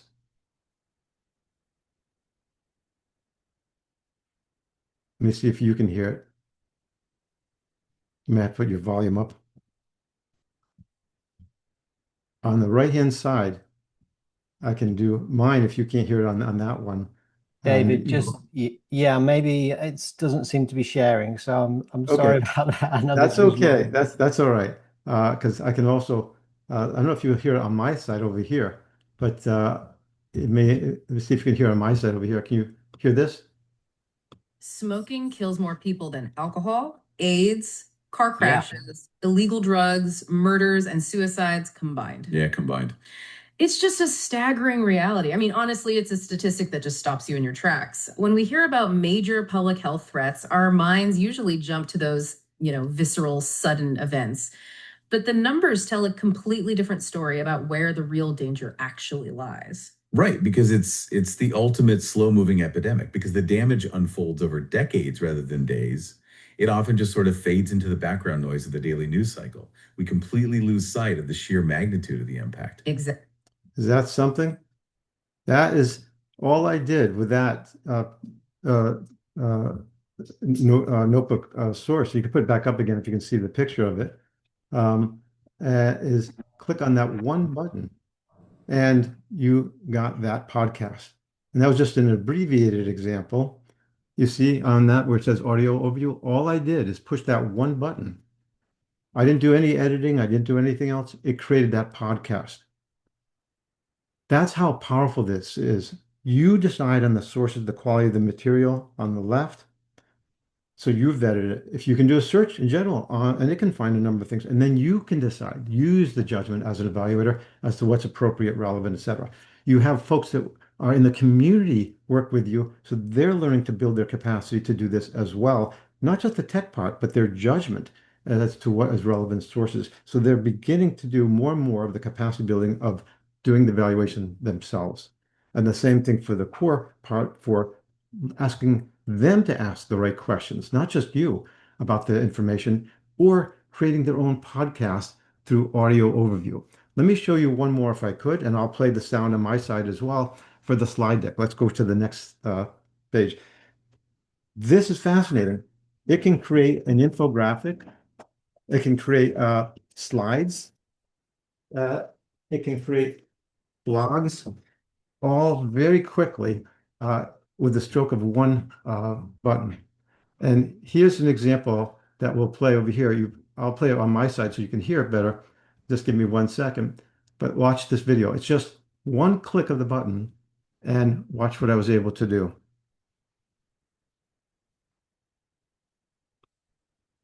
With one click. So today we're going to dive into a really critical public health battle happening down in Arkansas. It's a fight for health justice, and it's against one of the deadliest industries on the planet. We're going to uncover how big tobacco targets vulnerable communities, and more importantly, how one organization is using data to fight back and actually win. To really get a handle on what's at stake here, you have to start with this quote from the Arkansas Department of Health. I mean, just let that sink in for a second. Combined. We're not talking about just some bad habit. This is a public health crisis on an absolutely massive scale. And here's the part that's so tough to swallow. This is the single most preventable cause of disease, disability, and death in the entire country. Every single one of these deaths could have been avoided. So that kind of begs the question, right? What are the economics driving this completely preventable tragedy? Well, let's start with this number, $1.41 billion. That's with a B. That's how much smoking costs Arkansas in healthcare every single year. It's just a staggering financial weight on the state and its taxpayers, and it all comes from something that doesn't have to happen. In this slide, this is where you see just how unfair the fight is. The tobacco industry is flooding Arkansas with over $110 million in marketing every year. And what's the state spending to fight back? Just $12 million. That's not even 40% of what the CDC says they should be spending. It is an incredibly lopsided battle. You see how powerful this is? I haven't done a thing. Simply uploaded valid data that has been vetted, CDC data, some of my own evaluation projects that I've been able to highlight in tobacco prevention. I know it's incredible. And one click of the button, I created a podcast. Another click of the button using this tool, I was able to then do a slideshow. Say if your grantees don't have time to do a presentation or prepare for it in the school on tobacco prevention, boom, created that quickly. This is just an example, and then you can see the infographic on the right side on the top over there created in seconds. A social media posting on the right-hand side on the bottom, phenomenal. I'm showing you this as an example because you can do this kind of thing in a more limited way with ChatGPT. I've learned how to create my own GPTs so I can figure out how to evaluate what's going on. It's data that you put into it, then it can sort, and then you can ask it questions, and it can produce infographics, it can produce slides, podcasts. When you get to rural census, as Yao will talk about, it's then the same thing, except that it's on steroids because it's a more integrated tool where you can put up the same kind of vetted data and be able to then ask it questions, have preliminary findings, but also have a logic model that they can then modify if they don't think it's correct, and a draft report that they can then edit in Google Docs. He'll talk about that in more detail, but my point is it's the same concept, and that's why I'm using this as an example. Let's move on to the next slide because we're almost just going to wrap this up. I just wanted to highlight the power of this tool. So what you need to know, the bottom line, and it relates to the earlier questions that came up by some of the participants. What do you want to do? You have to ask that question, not AI.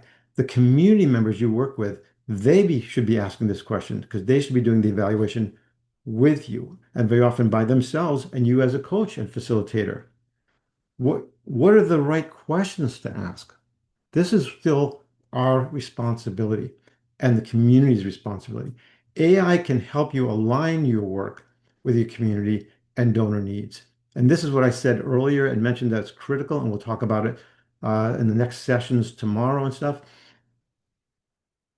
Often AI can be misaligned, have a misalignment with social values. Our job, all of us, is to try to make sure that we have that alignment for our own personal survival, never mind professional survival when it comes to evaluation. AI can help you organize and prioritize your tasks. AI can help you ask the right questions. However, it does not replace your purpose, your judgment, and your decision making. We all need to stay in the game. I hope you found that useful and powerful at the same time in showing the logic behind all of what this is about. And thanks for taking the time to sort of engage in this process. By the way, you can see this little video of me. I use AI also to illustrate sort of and highlight and narrate some of these slides when I'm helping people build their own capacity. So I want to thank everyone for taking this time. It's been a delight sharing this information with such great esteemed colleagues. It's really been a pleasure to have this network that we're all sort of creating together. You can see my book in the background. A little plug there, Empowerment Evaluation, for social justice. It's not by accident that's the title. I think we all need to be focused on how to be using this for social justice, for greater equity for all of us. So thank you once again for taking the time. Great. Thank you so much, David. That was really interesting, and good use of props there. Well done. Very good. There's been a lot of reaction around the glasses and a few questions in the chat and also in the Q&A, which I'd love you to go and maybe even use your glasses to answer them. Yeah. I definitely can. I can see some of the challenges with some of these things exactly. As I go back on this, I can see some detail. Yeah, happy to one later. of the biggest questions was around the ethics of using the glasses and other similar tools. And I wonder if you could just speak to that briefly. I think that was the most common thing that came up. Yeah, I think it's a good question. Here's why I don't personally have a major problem with it at all, zero, is because if we have ethical guidelines, we don't need to reinvent the wheel. We are trained, we have ethical guidelines in American Evaluation Association, different associations throughout the world. We have our own, say, psychological association, anthropological association, sociological association with guidelines. We don't abandon what we've been trained to do. We stick with those and apply those. There's no reason to, if they're used inappropriately, it means we're not abiding by our own principles that we have already been trained to do. When you ask about the generic or general public using them, that's a different question altogether as to whether they're being used appropriately or inappropriately. But for our own evaluation work and research work, we have been trained to have ethical standards, and that is a simple decision to make. It's just by your natural training what you do and not allowed to do. I wouldn't even think of doing appropriately. So I hope that's helpful. Don't reinvent the wheel. When you're talking about ethics in society, that's a different ball game. But when you're talking about from our own training, there's no reason to abandon what we've already been trained to do by habit automatically. Yeah, great, thank you. And there's another question that I think people like. So you've plugged your book, and your work on empowerment evaluation has always put communities at the center. Yes. So Neil is curious how you think about ensuring that AI-assisted approaches preserve that spirit, particularly for communities working in languages and contexts that current AI tools weren't really built with in mind. Interesting you asked that. Thanks for the question. A lot of my work also has been using empowerment evaluation to reduce and to some degree eliminate tuberculosis in India. And one of the things that I've learned, I had to go to India to learn, is that we're thinking about and talking about how to use AI to improve evaluation. What I learned from that experience and my experience in India is how to use evaluation to assess the performance of AI products. One quick example is that we have a tool that's like a phone like this that someone can cough into. And through AI tools embedded in algorithms, it can determine whether they need to be tested for tuberculosis. Well, there's an example where you need to have the individuals in the community that it is targeted for be part of the development of that AI tool, just as an example. But it's a metaphor for all of it. When we're doing evaluation work, we should have the folks that are targeted, the folks that are in the community, not just be consulted, but be immersed in the process of the development of evaluation from beginning to end. It can be an empowerment evaluation where you're talking about them being in charge and we're the coach and facilitators. It can be collaborative or participatory, where it's a compromise and a sharing of that. The point is they have to be part of this process more and more. So when I talked about that metaphor, and it's true because if you listen to Geoffrey Hinton, the godfather of AI, it resonates that we need to be at the center of this and to be able to have a hold of it, and that's us, if it's going to serve us. And that's the same thing as for the communities we work with. They need to be at the center of this so that it does not be used in a way that's abusive or exploitive of them. And the only way to ensure that is by having that immersion of having them in there. So thank you for that question. It's critical, not just from our evaluative role and working with communities and helping them stay at the center, but for our own personal survival in the long run when you think about what AI's capacity will be. Thank you. And it kind of leads on to Dave Albert's question. But we haven't got much time for it, but it's just to note, and it would be great if you could answer it in the chat, in the Q&A section. It's basically around, how much is how much is artificial intelligence going to, reinforce external powers over local priorities and that whole power and community power, etc. Yeah, I'm happy to do that in the chat, but it fits in exactly with what I just spoke about. And the bottom line is if we do not stay in the game and use our judgment and our social values, then there will be a misalignment with AI.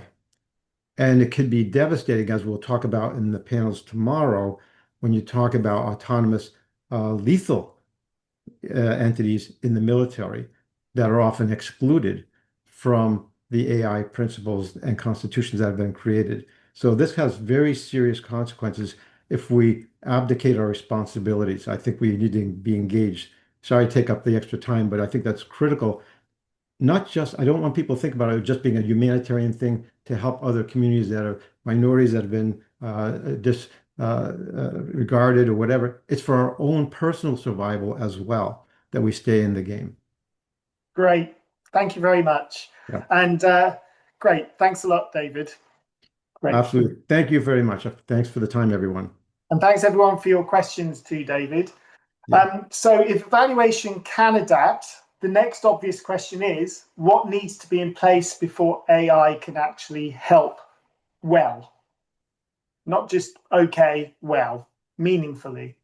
One of the key truths running through this summit is that AI does not rescue weak systems. It amplifies whatever structure or mess is already there. This next session focuses on what needs to be in place before AI can actually help in a credible way. So Yao, this is the cue for you to come on board, I believe.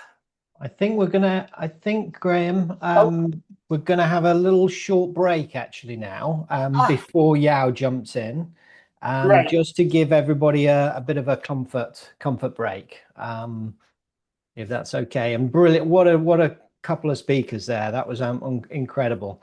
Thank you, David. Thank you, Dan. That was fantastic. But let's take 10 minutes and come back at, what is 10 minutes from now? 53. And then Yao. Yeah. Plenty of time to get ready, Lau. Yao. Cheers, everyone.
Hello, everyone, and welcome back.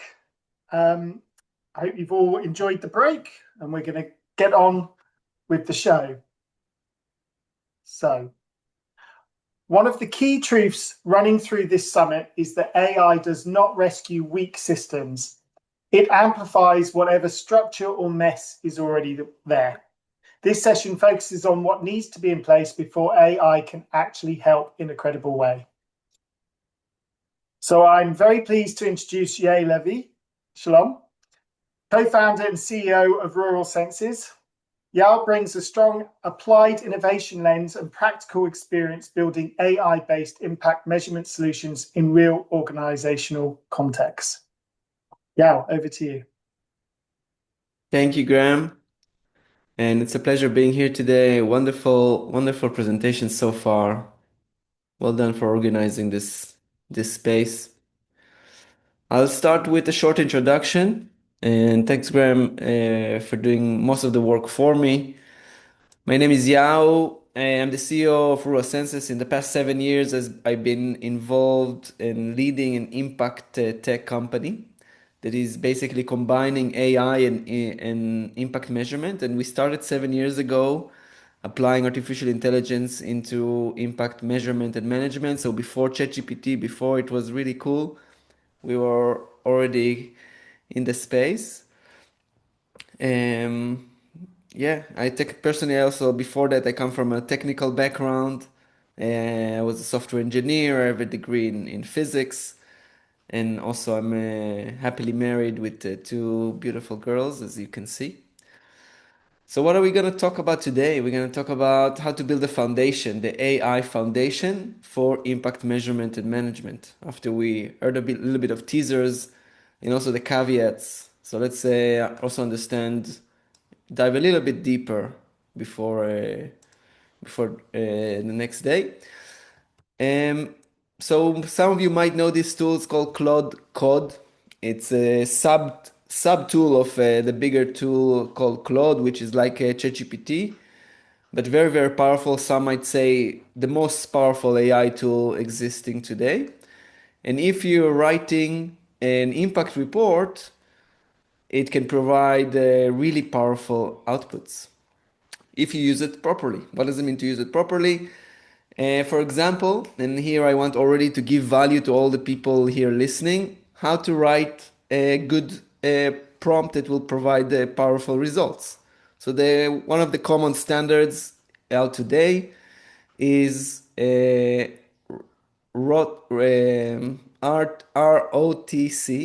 all kinds of ways. Basically, you first define the role. For example, you're a senior impact analyst. Then the output, what do you want out of it, if it's an executive summary, methodology, etc. The task, in this case, synthesize interview transcripts, and the context. The context is really important and is usually some things people skip. You just need to give it as much as possible about the background of the task, if it's the project description, documents, indicators, goals, anything that might support the task at hand. So every powerful prompt includes these 4 elements. Now, if you want to write an impact report and you combine these RTOC principles, role, task, outputs, and context, together with Claude Code, you're probably going to get the best impact report a single prompt can give you.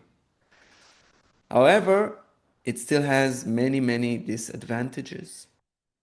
And we'll talk about it. And when we want outputs that are really reliable, and when the insights that come from these outputs is critical, this approach is not enough. I want to give you a practical example from people that resources are not their problem, from Deloitte. Deloitte provided a report to the Australian government. A report, they got a payment of almost $500,000 Australian dollars. And in this report, they had many fake information, fake quotes, fake researcher, fake studies, fake references. many fake things just because they use this method I described before as single prompt. And Deloitte had to reimburse, to refund around 100,000 US dollars because their job wasn't so good. And this is what one of the senators said: this kind of things a first-year university student would be in deep trouble for. So how can we avoid, how can we avoid, what are these issues that come up when we use a single prompt mechanism for impact measurement and management? First of all, we have a data protection issue. Every data we send to ChatGPT or Claude or any of their friends is compromised, might be used for training, might leak through some other interactions of other people. It also might include hallucinations, meaning fake information that the AI invents. It also might include inaccuracies, so not fake information, but inaccuracies, things that are not exactly accurate, not exactly rooted in the data. And similar to that, exaggerations and generalizations. I want to give you a few examples from a real report that was written using AI. Generalization is that if the AI can write, participants widely reported that the program significantly improved their well-being. But actually, it's not widely. This word widely is generalized, and it's only one participant mentioned that. Inaccuracy is that the AI would say 78% when the reality is 62%. And hallucinations is completely false information, like Smith and Jones, just a research that never existed. So all these issues, of course, these are stuff that are not helping us. Creating a report using this method and then trying to fix and identify all these issues is a big waste of time, and also you're risking not finding all of them. And that leads us to a clear realization that AI will only work in the hands of domain experts. So many of you people here on the call are domain experts in the field of impact measurement. You've done it before AI came to this neighborhood, and you've done it well. And now you should not throw away all of your tools, similar to what David said, that we have our own standards and practices, how we do, and we should not invent the wheel even when it comes to AI. I like to think of AI like a sharp knife. Give it to an unexperienced person or to a child, it might create harm, but give it to an experienced chef, you can create a delicious meal out of it. So what does it look in practice? In practice, without going into too much technical terms, we're talking about breaking every big task into small planned steps where we can apply verifications in each of them. So if you think about, if you want to write an impact report and you do it without AI, it's actually built out of many small steps in the process. So also when you use AI, you want to first break this process down and only then use AI in the relevant places and put this right set of checks and balances.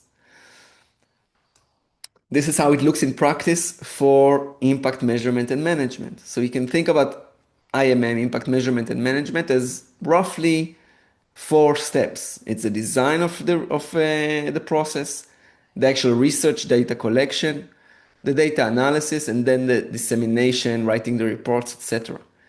Each of these steps, AI can help us. Each of these steps, AI can significantly improve the efficiency and reduce the time, but also has risks. So in each step, we want to put in the strategic locations the validation, human validation, basically that we or someone that knows what they're doing is validating the results, and only then continuing to the next step. Instead of just going on letting AI doing everything and then only checking at the end. That's a very risky place. The the technical term of this is called agentic workflow. Each of these little steps is like a mini agent. It can work independently. It can work with a human in the loop supervising. It can interact with other agents in the process. So each step can be done by the model that is most capable in that specific field. And together it's a workflow. And this is really the power of AI in a domain expertise. A little bit about tools, how to actually build that. We're not going to go into that too much in depth, but there are tools like End2End, Make, and Base44 that you can use in order to create those agentic workflows, end-to-end impact measurement. Rural Census, and that's a company that I lead, is the one that's building it specifically for IMM. So that's also an option, but again, you can use also a lot of generic tools, and they are really, really powerful as well.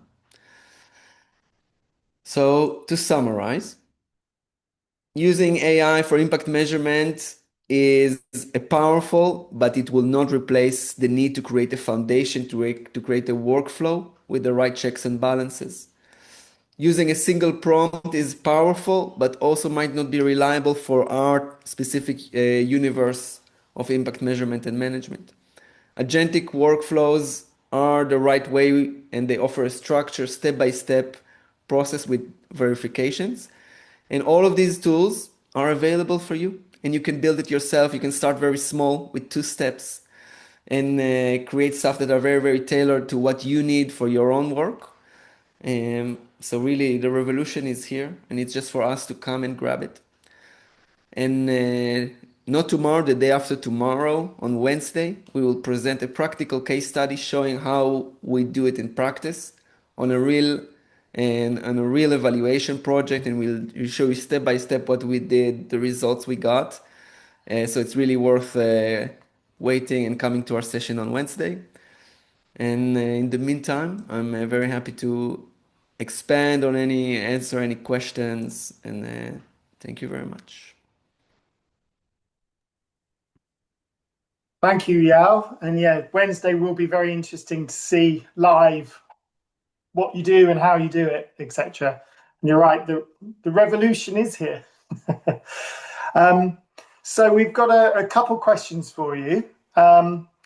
So what has to be in place before AI can genuinely help in impact and evaluation work, rather than simply creating faster but less trustworthy outputs?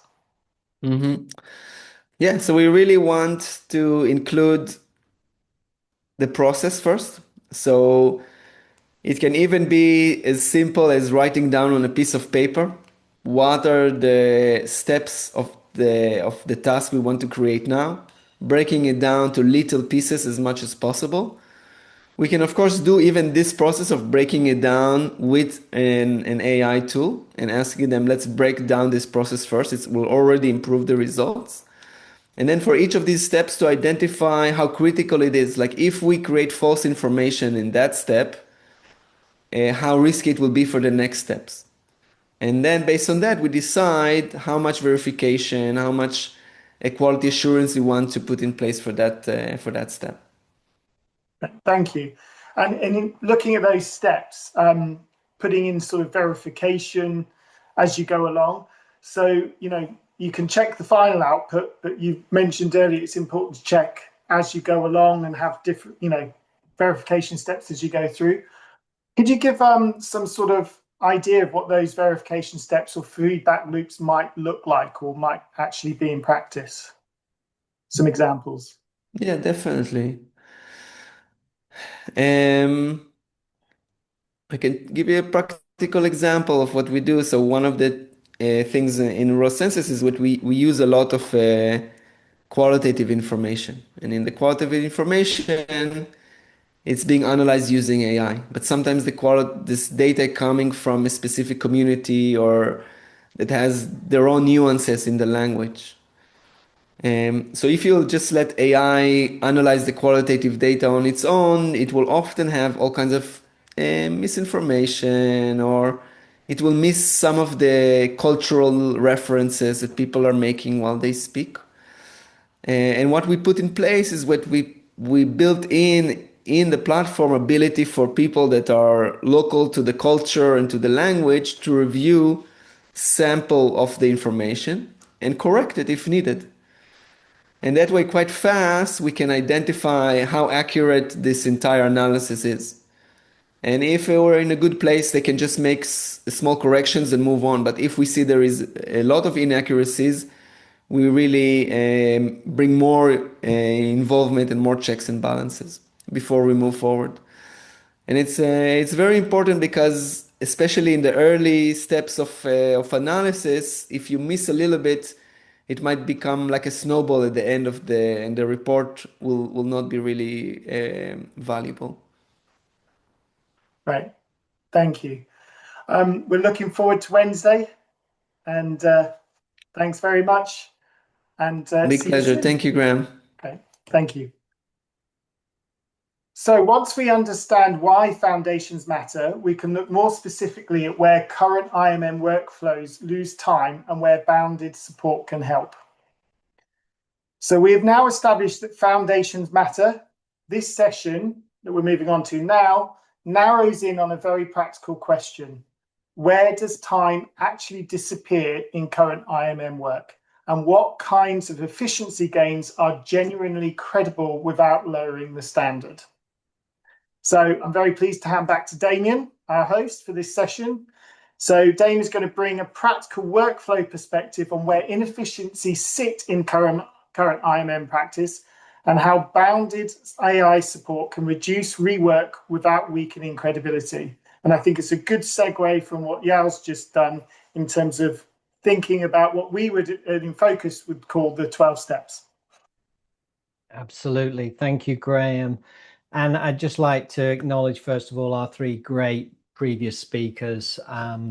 Between them, they've got a wealth of experience, and it's fantastic to have them as part of this community.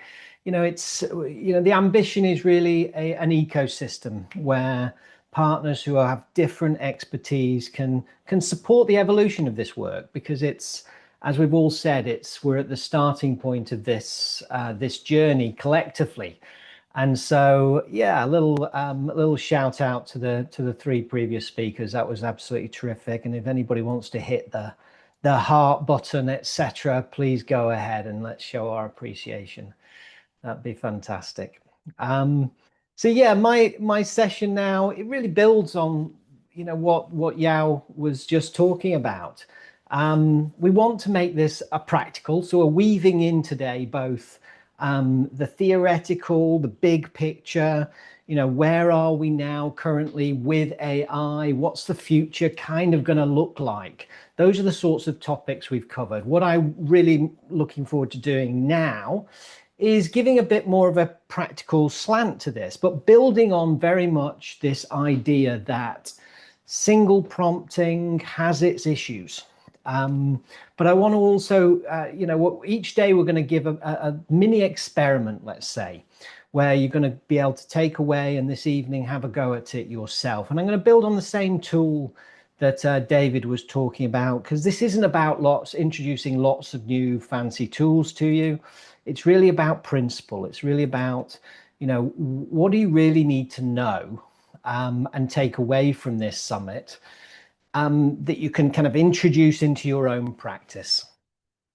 So this session is called Where Time Goes to Die, rather dramatic. But it's a practical look really at, where is the friction in the process? And if you've all been involved with, developing theories of change and indicators and tools and moving, towards, then collecting data, you'll know and you'll have felt that friction.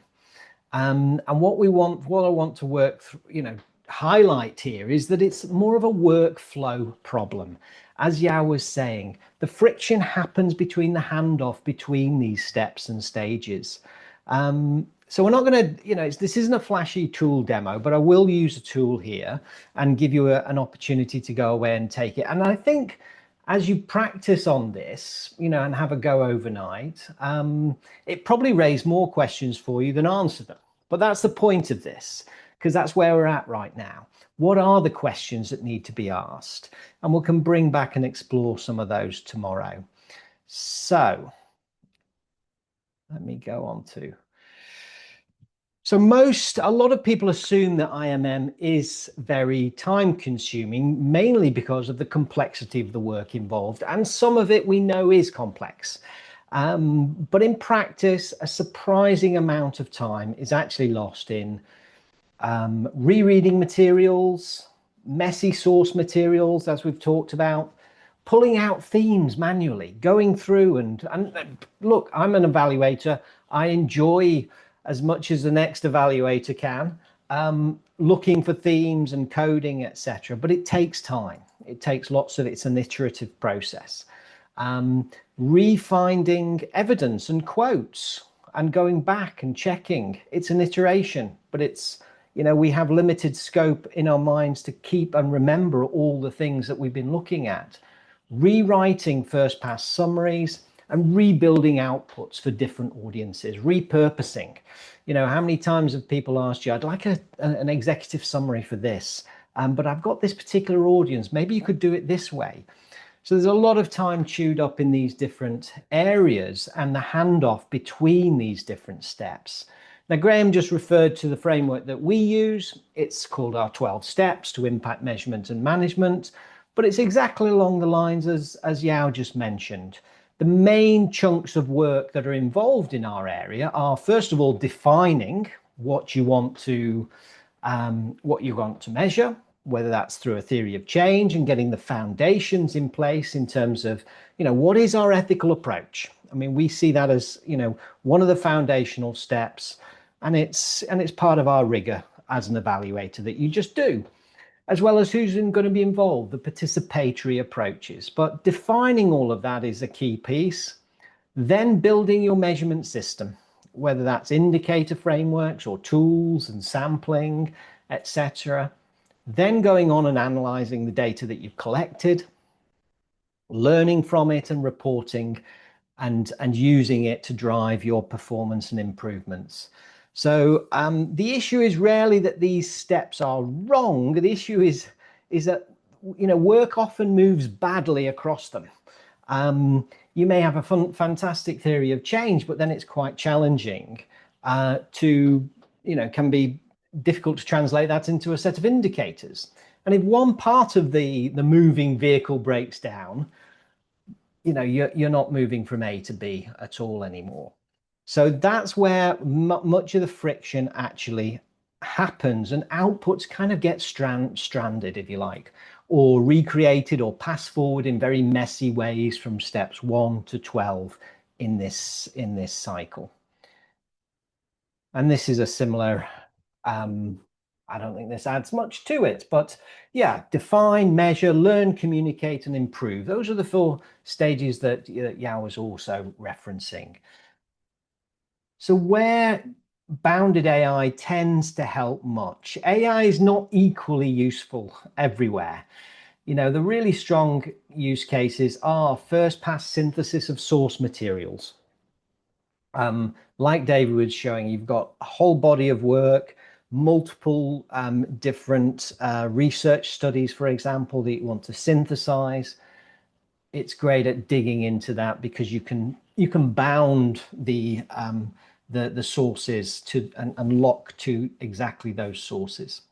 Clustering recurring themes, extracting quotes and candidate quotes. And there are many, tailored tools to help you do that, really link back to the data. So it's no longer just black box pulling and telling you what's there, but it's actually trackable and traceable back to the source information that you've got to. And turning verified findings into audience-ready summaries. Less suitable, making final evaluative judgments in terms of what does it all mean? Deciding what a finding actually means and how to, give it, the evaluative reasoning that sits behind those judgments that you're making in terms of what's good, what's bad. That requires your expert contextual understanding of the situation. It can't replicate that at the moment. Replacing accountability or ethical reviews. That's pretty clear as well. And producing conclusions without human verification. So these are all the areas where, that keeping the human in the loop piece is absolutely critical. And in terms of those workflows that Yao was mentioning, the verification steps need to be linked into these particular areas where AI is less suited to take a lead. So today's experiment, each day I'm going to run a little mini experiment so that we have a practical aspect to what we're doing. And you can repeat this yourself afterwards, and we can maybe discuss in the opening session tomorrow, or you can post your results or your thoughts about it in the community later or tomorrow. So for the experiment today, I'm using a small qualitative source pack. And I'll talk you through the process just now so that you can take that process away and have a go.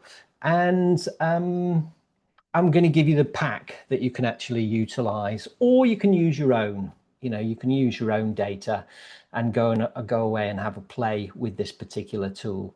So it's a research topic about an online learning community, a bit like ours. Motivations, what are the motivations challenge, and completion factors of actually working through online learning and training. So that's the research topic. And there's a source pack which I've included of a very simple one-sider. What's the study outline?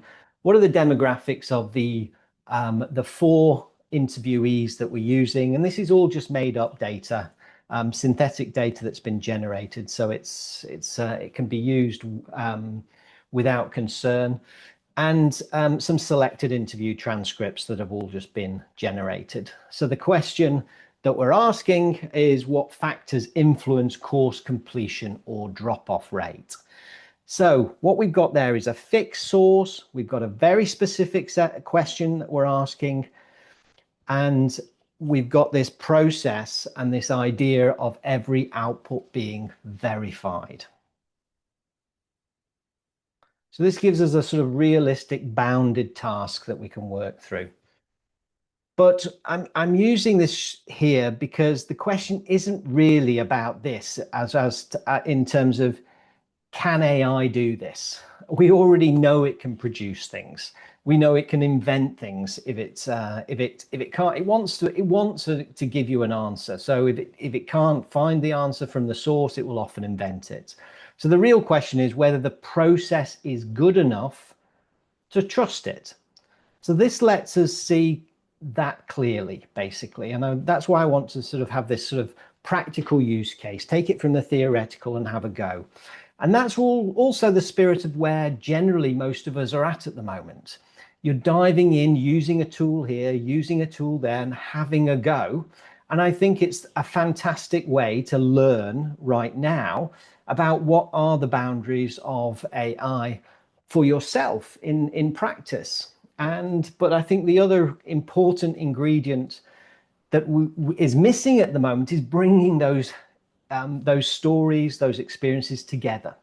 So Dan talked about this. We need to really take a lead on understanding what are the right use cases, the wrong use cases. Where does risk really lie here, and where can it be mitigated sufficiently, or where can we just not go with this? So this has to come from our experimentation, and I would say we're the first generation exposed to this. So we're at the cutting edge right now, and it's great that we've got so many people on today's call and other people who are interested in this topic, because this needs some thoughtful deliberation by this community over time.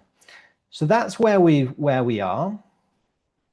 The source material, I wouldn't ever recommend just throwing your source material into AI. You should first of all surface the patterns yourself. So these are, again, back to our basic verification and starting points.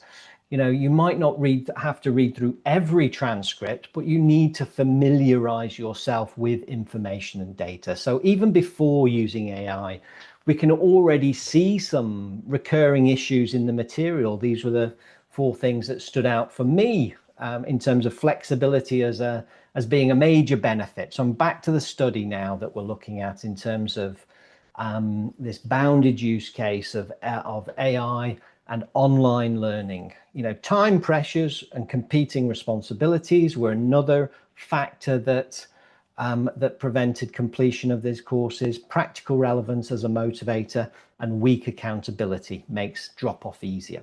So those were the intentions behind this.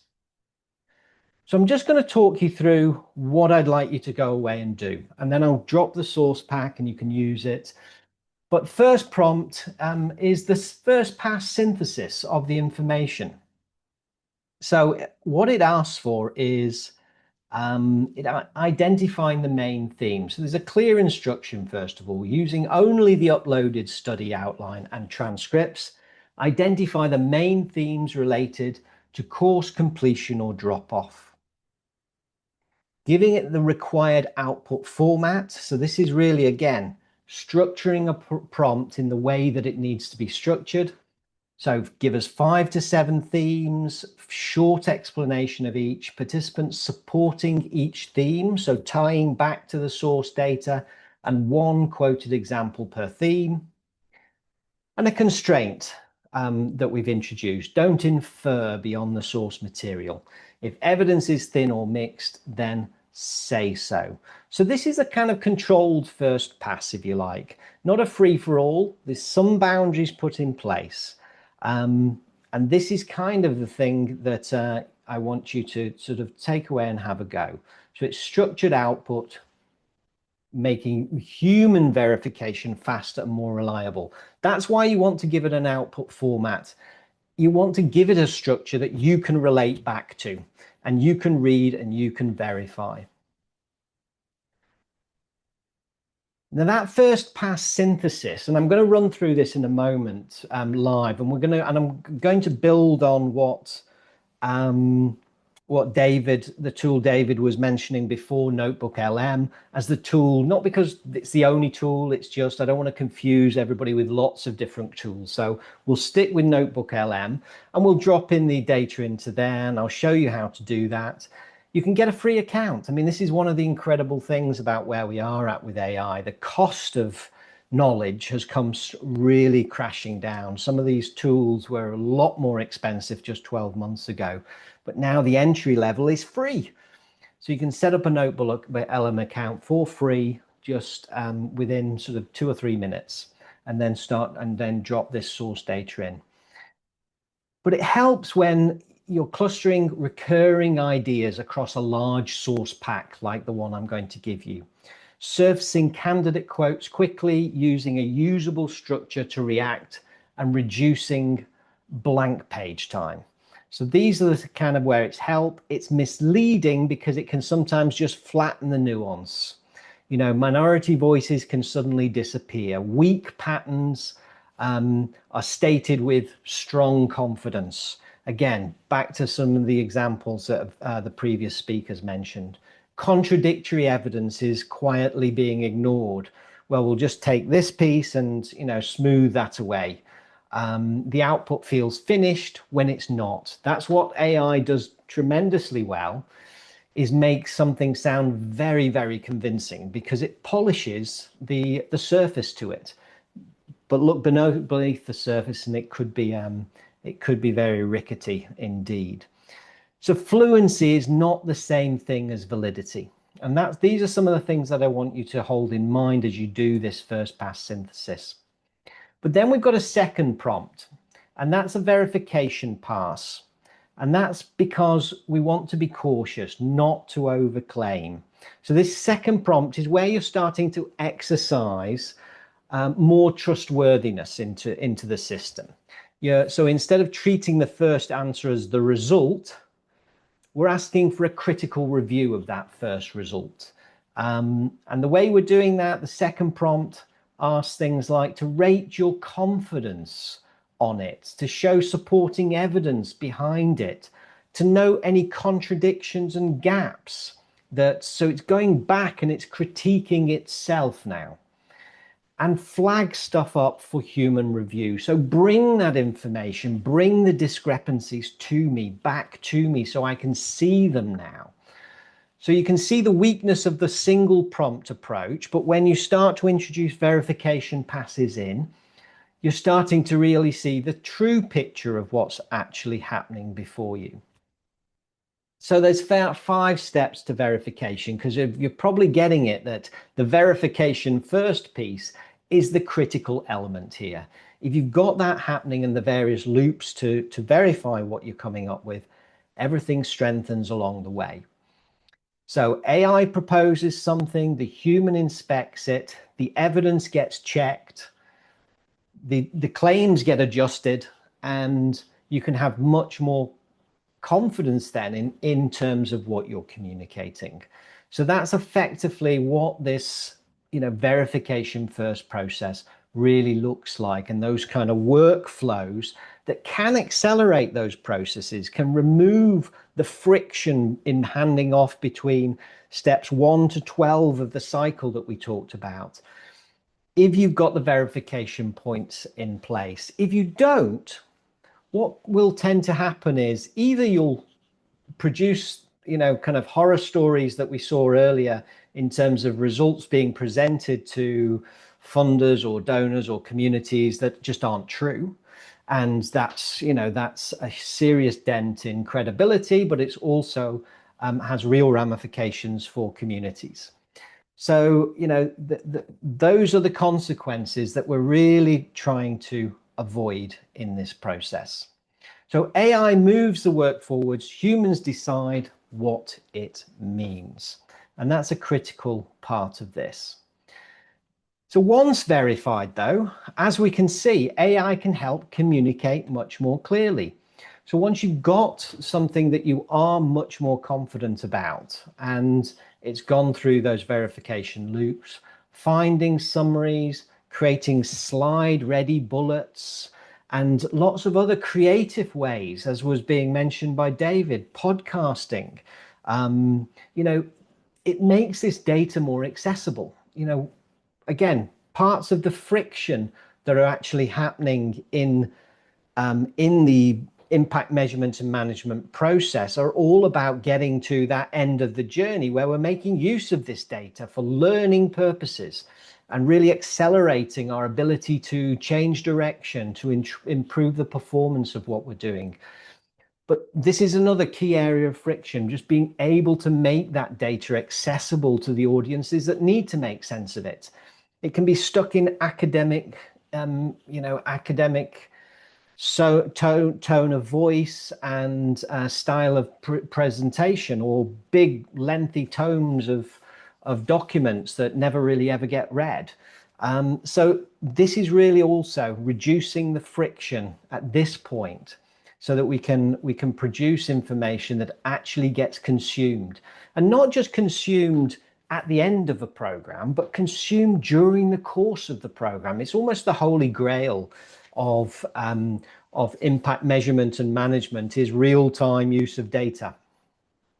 But how often does that really happen? It's very rare, because the process takes so long. The program's usually finished. You normally get a report a couple of months later, a couple of weeks later if you're, but there's a delay process. So where we're moving towards here is more real-time reporting, and therefore more predictive type reporting in future, where you can use information to really start to sense check what some of the predictions we can make about this program. So much richer use of data going forwards. So the savings are real, but where most people, but not where most people look. So it's not from handing decisions to the AI and then skipping the hard thinking.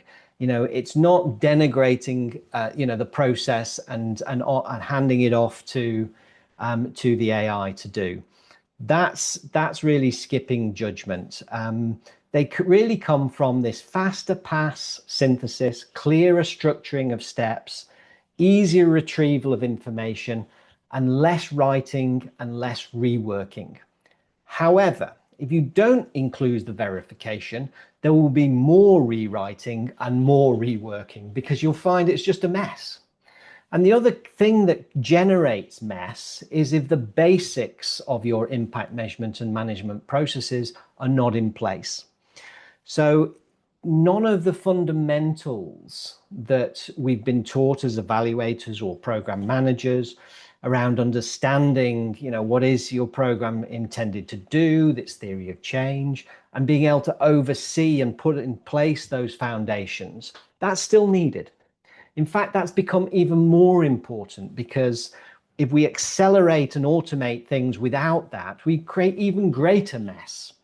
So these are fundamentals that actually need to be kept in place and held to. So we've got tonight one experiment for you to take away, and you can choose your small source. I'll actually show you now. Let me just have a quick, let me stop sharing my screen here. A quick time check on there. Yeah, I think we've got time just for me to show you this workflow in process, so you can have a look through it and utilize it yourself.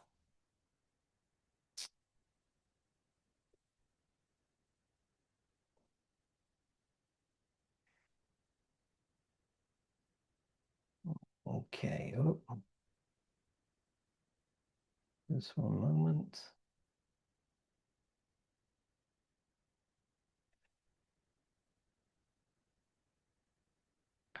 So if Yasmin, you could just drop the Notebook LM link in. I'll drop this in just simply because you can follow that link, sign up. It takes about 2 or 3 minutes to get an account. I've got an account here that I use. I've been using for a long while now. It's a paid account, so all of these systems there's free and paid versions, and basically the paid version you get more capacity, you get more turns that can take place. But simply what I'm asking you just to do, we've got some data, and we'll drop the source files, and it's all experimental data, but this is the qualitative data study that I mentioned. We've got a simple study description here. We've got a purpose of the study. So the purpose of the study is to explore the experiences of individuals from diverse professional backgrounds in engaging with online courses. We've got some research questions that we want to answer out of this process, and I'm giving you four examples of transcripts from a range of professions. So we've gone across the professions here, but I'm keeping it very simple and straight. It's four. You could have, that's the thing about AI. This could be four transcripts or 400 transcripts, and the volume can be handled basically. This is one of the kind of scalable aspects of this work that's most exciting, but it also has to be, we can be scaling up problems if we don't handle it correctly. So this is the study. This is the study outline.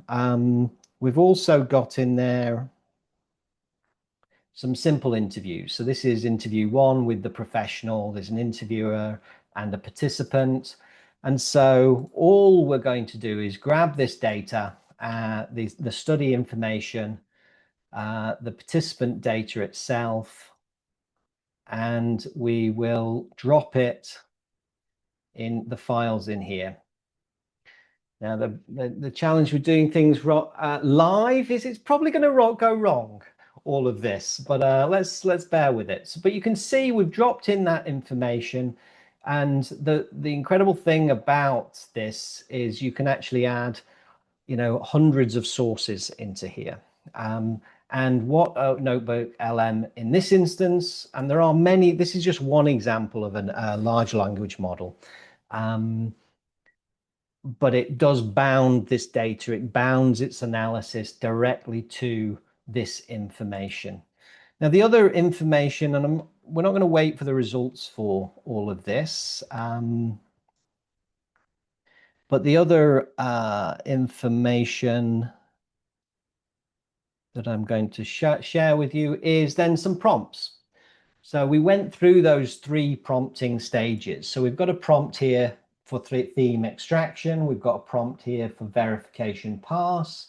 And then we've got a prompt here for drafting some findings and summary. Now, as I said earlier, you doing this experiment, you're going to probably come away today with more questions than you're going to get answers to.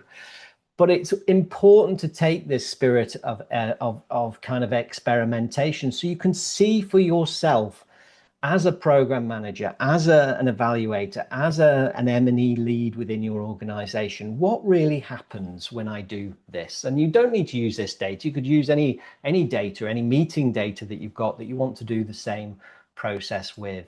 But all you're going to do is take the first prompt, and we'll copy that over, and then you're going to drop it. Let me just get rid of that. You're going to drop the prompt into here. Now it's taking, for some reason, quite a bit of time to upload these sources. We're nearly there with it. But as soon as it's got it all, it's given you a little summary already of what this is all about. And then we're going to hit the prompt button, and it's going to run this first prompt and find his information. Once you've done that, and I'm not going to, as I say, we're not going to sit here and watch a screen together. But you're then going to take the verification pass, which is really asking for a confidence rating in the result, explaining what evidence it supports, any contradictory or missing information, identify where human review is most needed before this could be used in a report. Be cautious, do not overclaim. See what happens when you run that verification pass in terms of your ability to then interrogate that data that's been put in front of you through this initial theme extraction. And then the third pass is drafting finding summaries. And that's going to give you, we're asking there for 3 headline findings, brief evidence-based explanation, a short limitations note, etc. Now, so it started to run this analysis, and the question that we've asked is, identify the main themes why people complete or abandon online courses. Now, as I think David mentioned, it really links back to that source data here. So you can see here, we've got participant 1, participant 2, participant 3, participant 4 source, exactly the information. So the biggest motivator for me was knowing that I'm learning will help me improve. So whilst, so this is again part of the verification loop, is spot checking. Does this quote support this explanation that's being given? And is it truly supported through the quotes and information?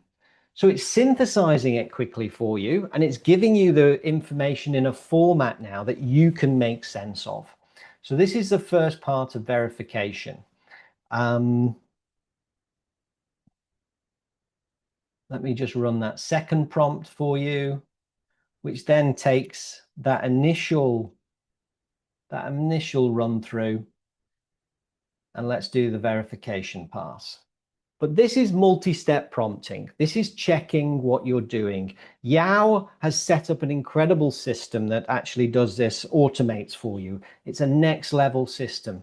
But this is the basic principles that you need to get your head round in terms of how it works and how it supports this process of removing friction in the impact measurement and management play. So here's a critical review of the previous identified themes. So now it's critically reflecting upon itself. Another way to do this is go to a different large language model and ask it to critique the first large language model. That's a lot of what how the systems have learned to learn themselves by one agent being designed purely to critique the other agent, and for them to exchange information and push it back and say, no, that's not good enough. That's how image creation became so good in this space in such a short period of time, because it would just go, no, that image doesn't look very good. It doesn't look like a dog. Have another go, have another go, look at, you know, and it kept refining itself. So there are mechanisms that you can introduce into the workflows here, your human-led workflows, that ensure that verification is happening and that you're reducing the incidence of bias, hallucinations, all those things that we've mentioned earlier that are really going to undermine the credibility of the outputs. So again, you can see the results here. So I just encourage you out of this process really to have a go, either choose a small source or the set of sources that we'll drop into the resource bank, which is inside of the community. Set a clear question and then run that 2-prompt sequence, and let us know what happened. You know, how do you think it performed? Did it perform as you expected, or did it actually create more issues than you thought it would? So that's our little experiment for you to do, and it'll probably need, you know, 10-15 minutes of your time. So if you're up for doing that. So if you try this tonight, this will probably, though, have more questions than answers. And that is not a failure. That's not what we want to see this as. That is where the field is right now. And it's exactly why we need kind of shared guidance about what is safe, useful, and worth standardizing. Rather than everybody experimenting in isolation, what we're really hoping for is that people bring this experimentation together. And that's really one of the things we're going to touch on tomorrow is the international field study that's supporting this work. Because as David mentioned, evaluating AI is what we need to take care of. You know, we need to evaluate its performance as we go. And that's very much at the heart of what the international field study is all about. It's seeing, when we do it for this use case, how is it performing? Is it effective? And channeling that information right back into guidance that people can take and use in a practical way. Great. Thanks, Damien. We do have a couple of questions for you. Fantastic. The first one is, I think, a bit of reassurance for some people. If you're using NotebookLM, which is the platform you've asked this task to be done on, is your data protected? Because some people are hesitant to use NotebookLM compared to other options. Do you need to pay in order for the data to be protected? So that's a really great question. And with all of these LLMs, you can choose the privacy settings. So if you go into the LLM, there are privacy settings, and you can say not to train it, not to train on the data that you're providing. But the other thing about this particular source is you're bounding the AI just to your data. It's not going broader into the internet and pulling and sucking information more widely.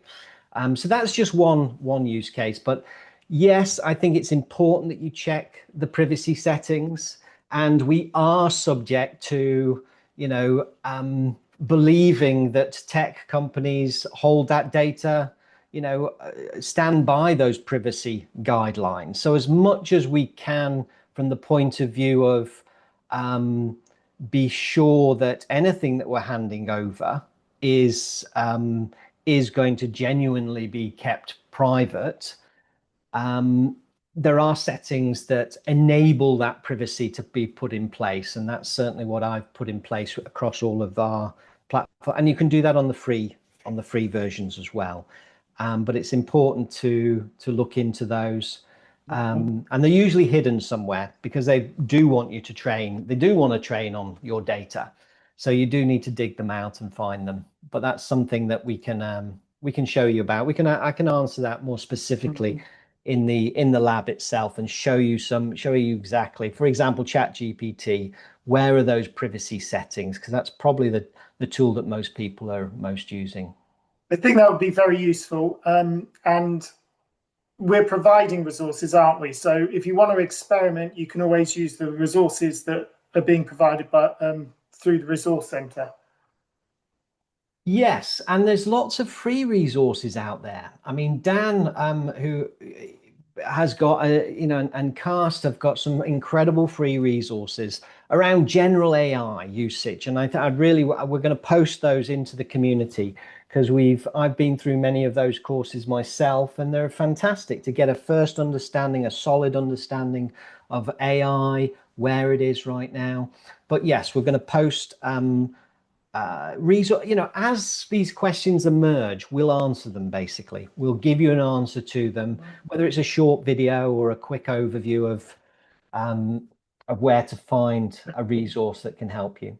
But in terms of the task overnight, use the resources that we're, the interviews, etc., that we're going to do, so you can experiment, and you don't have to risk your data unless you're more confident and you can change the settings.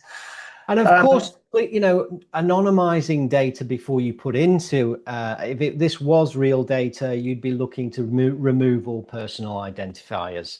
So and that's exactly what Dirk has said in the chat. For data protection and privacy reason, he anonymizes data that's uploaded. So it's a absolutely good practice. I would say that. I mean, there's high risk data, there's lower risk data, right? It depends on the topic. Some data just should never go in. We do a lot of work with organizations who are combating child sexual abuse imagery and things like that online, and none of the work that we can do can go anywhere near AI, simply because of the sensitivity of the data. And actually, it's a messy space in terms of there's AI is part of the problem in this space, and going to be more of a problem in some instances. So you have to use your evaluative judgment and the ethics that you come already loaded with to make these evaluative judgments as to what can and can't be used. But also, people need guidelines. They're not there yet. So this is what should emerge over time. UK Evaluation Society has produced guidelines. EU has produced a range of different guidelines, but we're in a bit of a catch-up mode here. But it does exist already. But it's, sticking to your own ethical principles and knowing what you would or wouldn't share is probably a good yardstick to go with at the moment. Yeah, and the last question, which Yasmin has answered in the chat, just as I was about to ask it. So the question was, where can you find these case study materials for this task? And Yasmin's put that they're in the resource centre. We're referring to is the Summit community, and she's put the link in there. So if you go to that community and you've signed up, you can explore, and in the resource centre will be the case study materials. Yeah, absolutely. Let me just share my screen quickly on that. So because this is where we want to really interact with people. And I think, we've got some incredible people on today's call. We've got all the speakers in there. We've got our team as well answering questions. So this is the community. It's a place where I'd really encourage you just to say hello. We've got this easy way to say hello. Again, this was created through AI, a little fun button that you can press, and it copies a quick template. You can go and create a new post and simply, I'm just on a demo login here, but you can just copy and paste the template and it'll give you this. In fact, Karen here has gone ahead and done it, and it gives you a simple template just to say, hi, I'm location, the organization, what I do, one thing I'm excited about, etc. I'm saying this because this makes a difference to the quality of our experience together. We need to know who people are, and we can have a bit of fun together over this 5 days. Chat and collaborate is similar. If you've got a question, put it in there and we'll be thoughtfully answering them all. The questions that didn't get answered in the Q&A today, we'll repost them in here. And I think the one about the security settings is a great one for us to tackle. So we'll give you some basic understanding of privacy settings so that you can be confident in there. But the summit resources is where we're dropping all of the various information. So day one experiment, so the information about the process and also the dummy data will all be included in here. We just need to populate it after this session, and we'll let you know on the chat. We'll sort of post it in the feed that these have been released and updated. So really encourage you to go in there, and yeah. So, well, thanks, Damien. Thanks for setting everyone some homework, overnight challenge and experiment. So it's going to be really interesting to hear people's feedback tomorrow. So hopefully you'll get an opportunity to do it. I know different time zones and things, some might not be able to do it, but those that can, looking forward to hearing how the experiment went. So Damien, I'm now going to leave you to close out day one of the AI Impact Clarity Summit. Yeah, thank you, Graham. So, quick reflection. We have covered an awful lot today, but the goal was pretty simple today, to make AI feel a bit clearer and a bit more grounded in the actual work that we're doing in terms of impact measurement and management. And I'd say if there's three things to take forward: first, focus on what the system actually does, not the label it's got. This is not about a particular technology or a particular tool. Think about what it's going to be doing for you and how it does that task. Second is about context. The entire, the dependency and the usefulness of AI depends on context. So take that as another key takeaway as well. And the third piece is that human judgment and verification first. That's what makes outputs credible here. So what tends to happen at this point in time, I'm hoping, is that everybody is starting to shift from kind of curiosity towards more disciplined use. And that really leads us on to what I'm hoping that we'll cover tomorrow, or we will be covering tomorrow, is it's where we get a sort of a bit more honest and open. Honest is probably the wrong word. We've been very honest today, but we're going to be very frank, let's say, about where things can go wrong, what needs, to really be carefully taken account of in terms of verification, and what responsible use really actually looks like in practice. How workflows, not just tools, need to change to actually accommodate that. So that's the experience for tomorrow. And if today was about clarity, tomorrow is responsibility. So I'm delighted to have had so many people on today's call. I think I'd really like to acknowledge our three speakers, Dan, David, Yao. Thank you also to Yasmin behind the scenes, and of course Graham, who's been knitting this all together today. So it's been a fantastic day, fantastic first session. Tomorrow we're going to go deeper into responsibility, and we're going to move and edge forward with this journey with you together. So look forward to seeing you tomorrow, everybody. Have a great evening. Bye-bye. Thank you.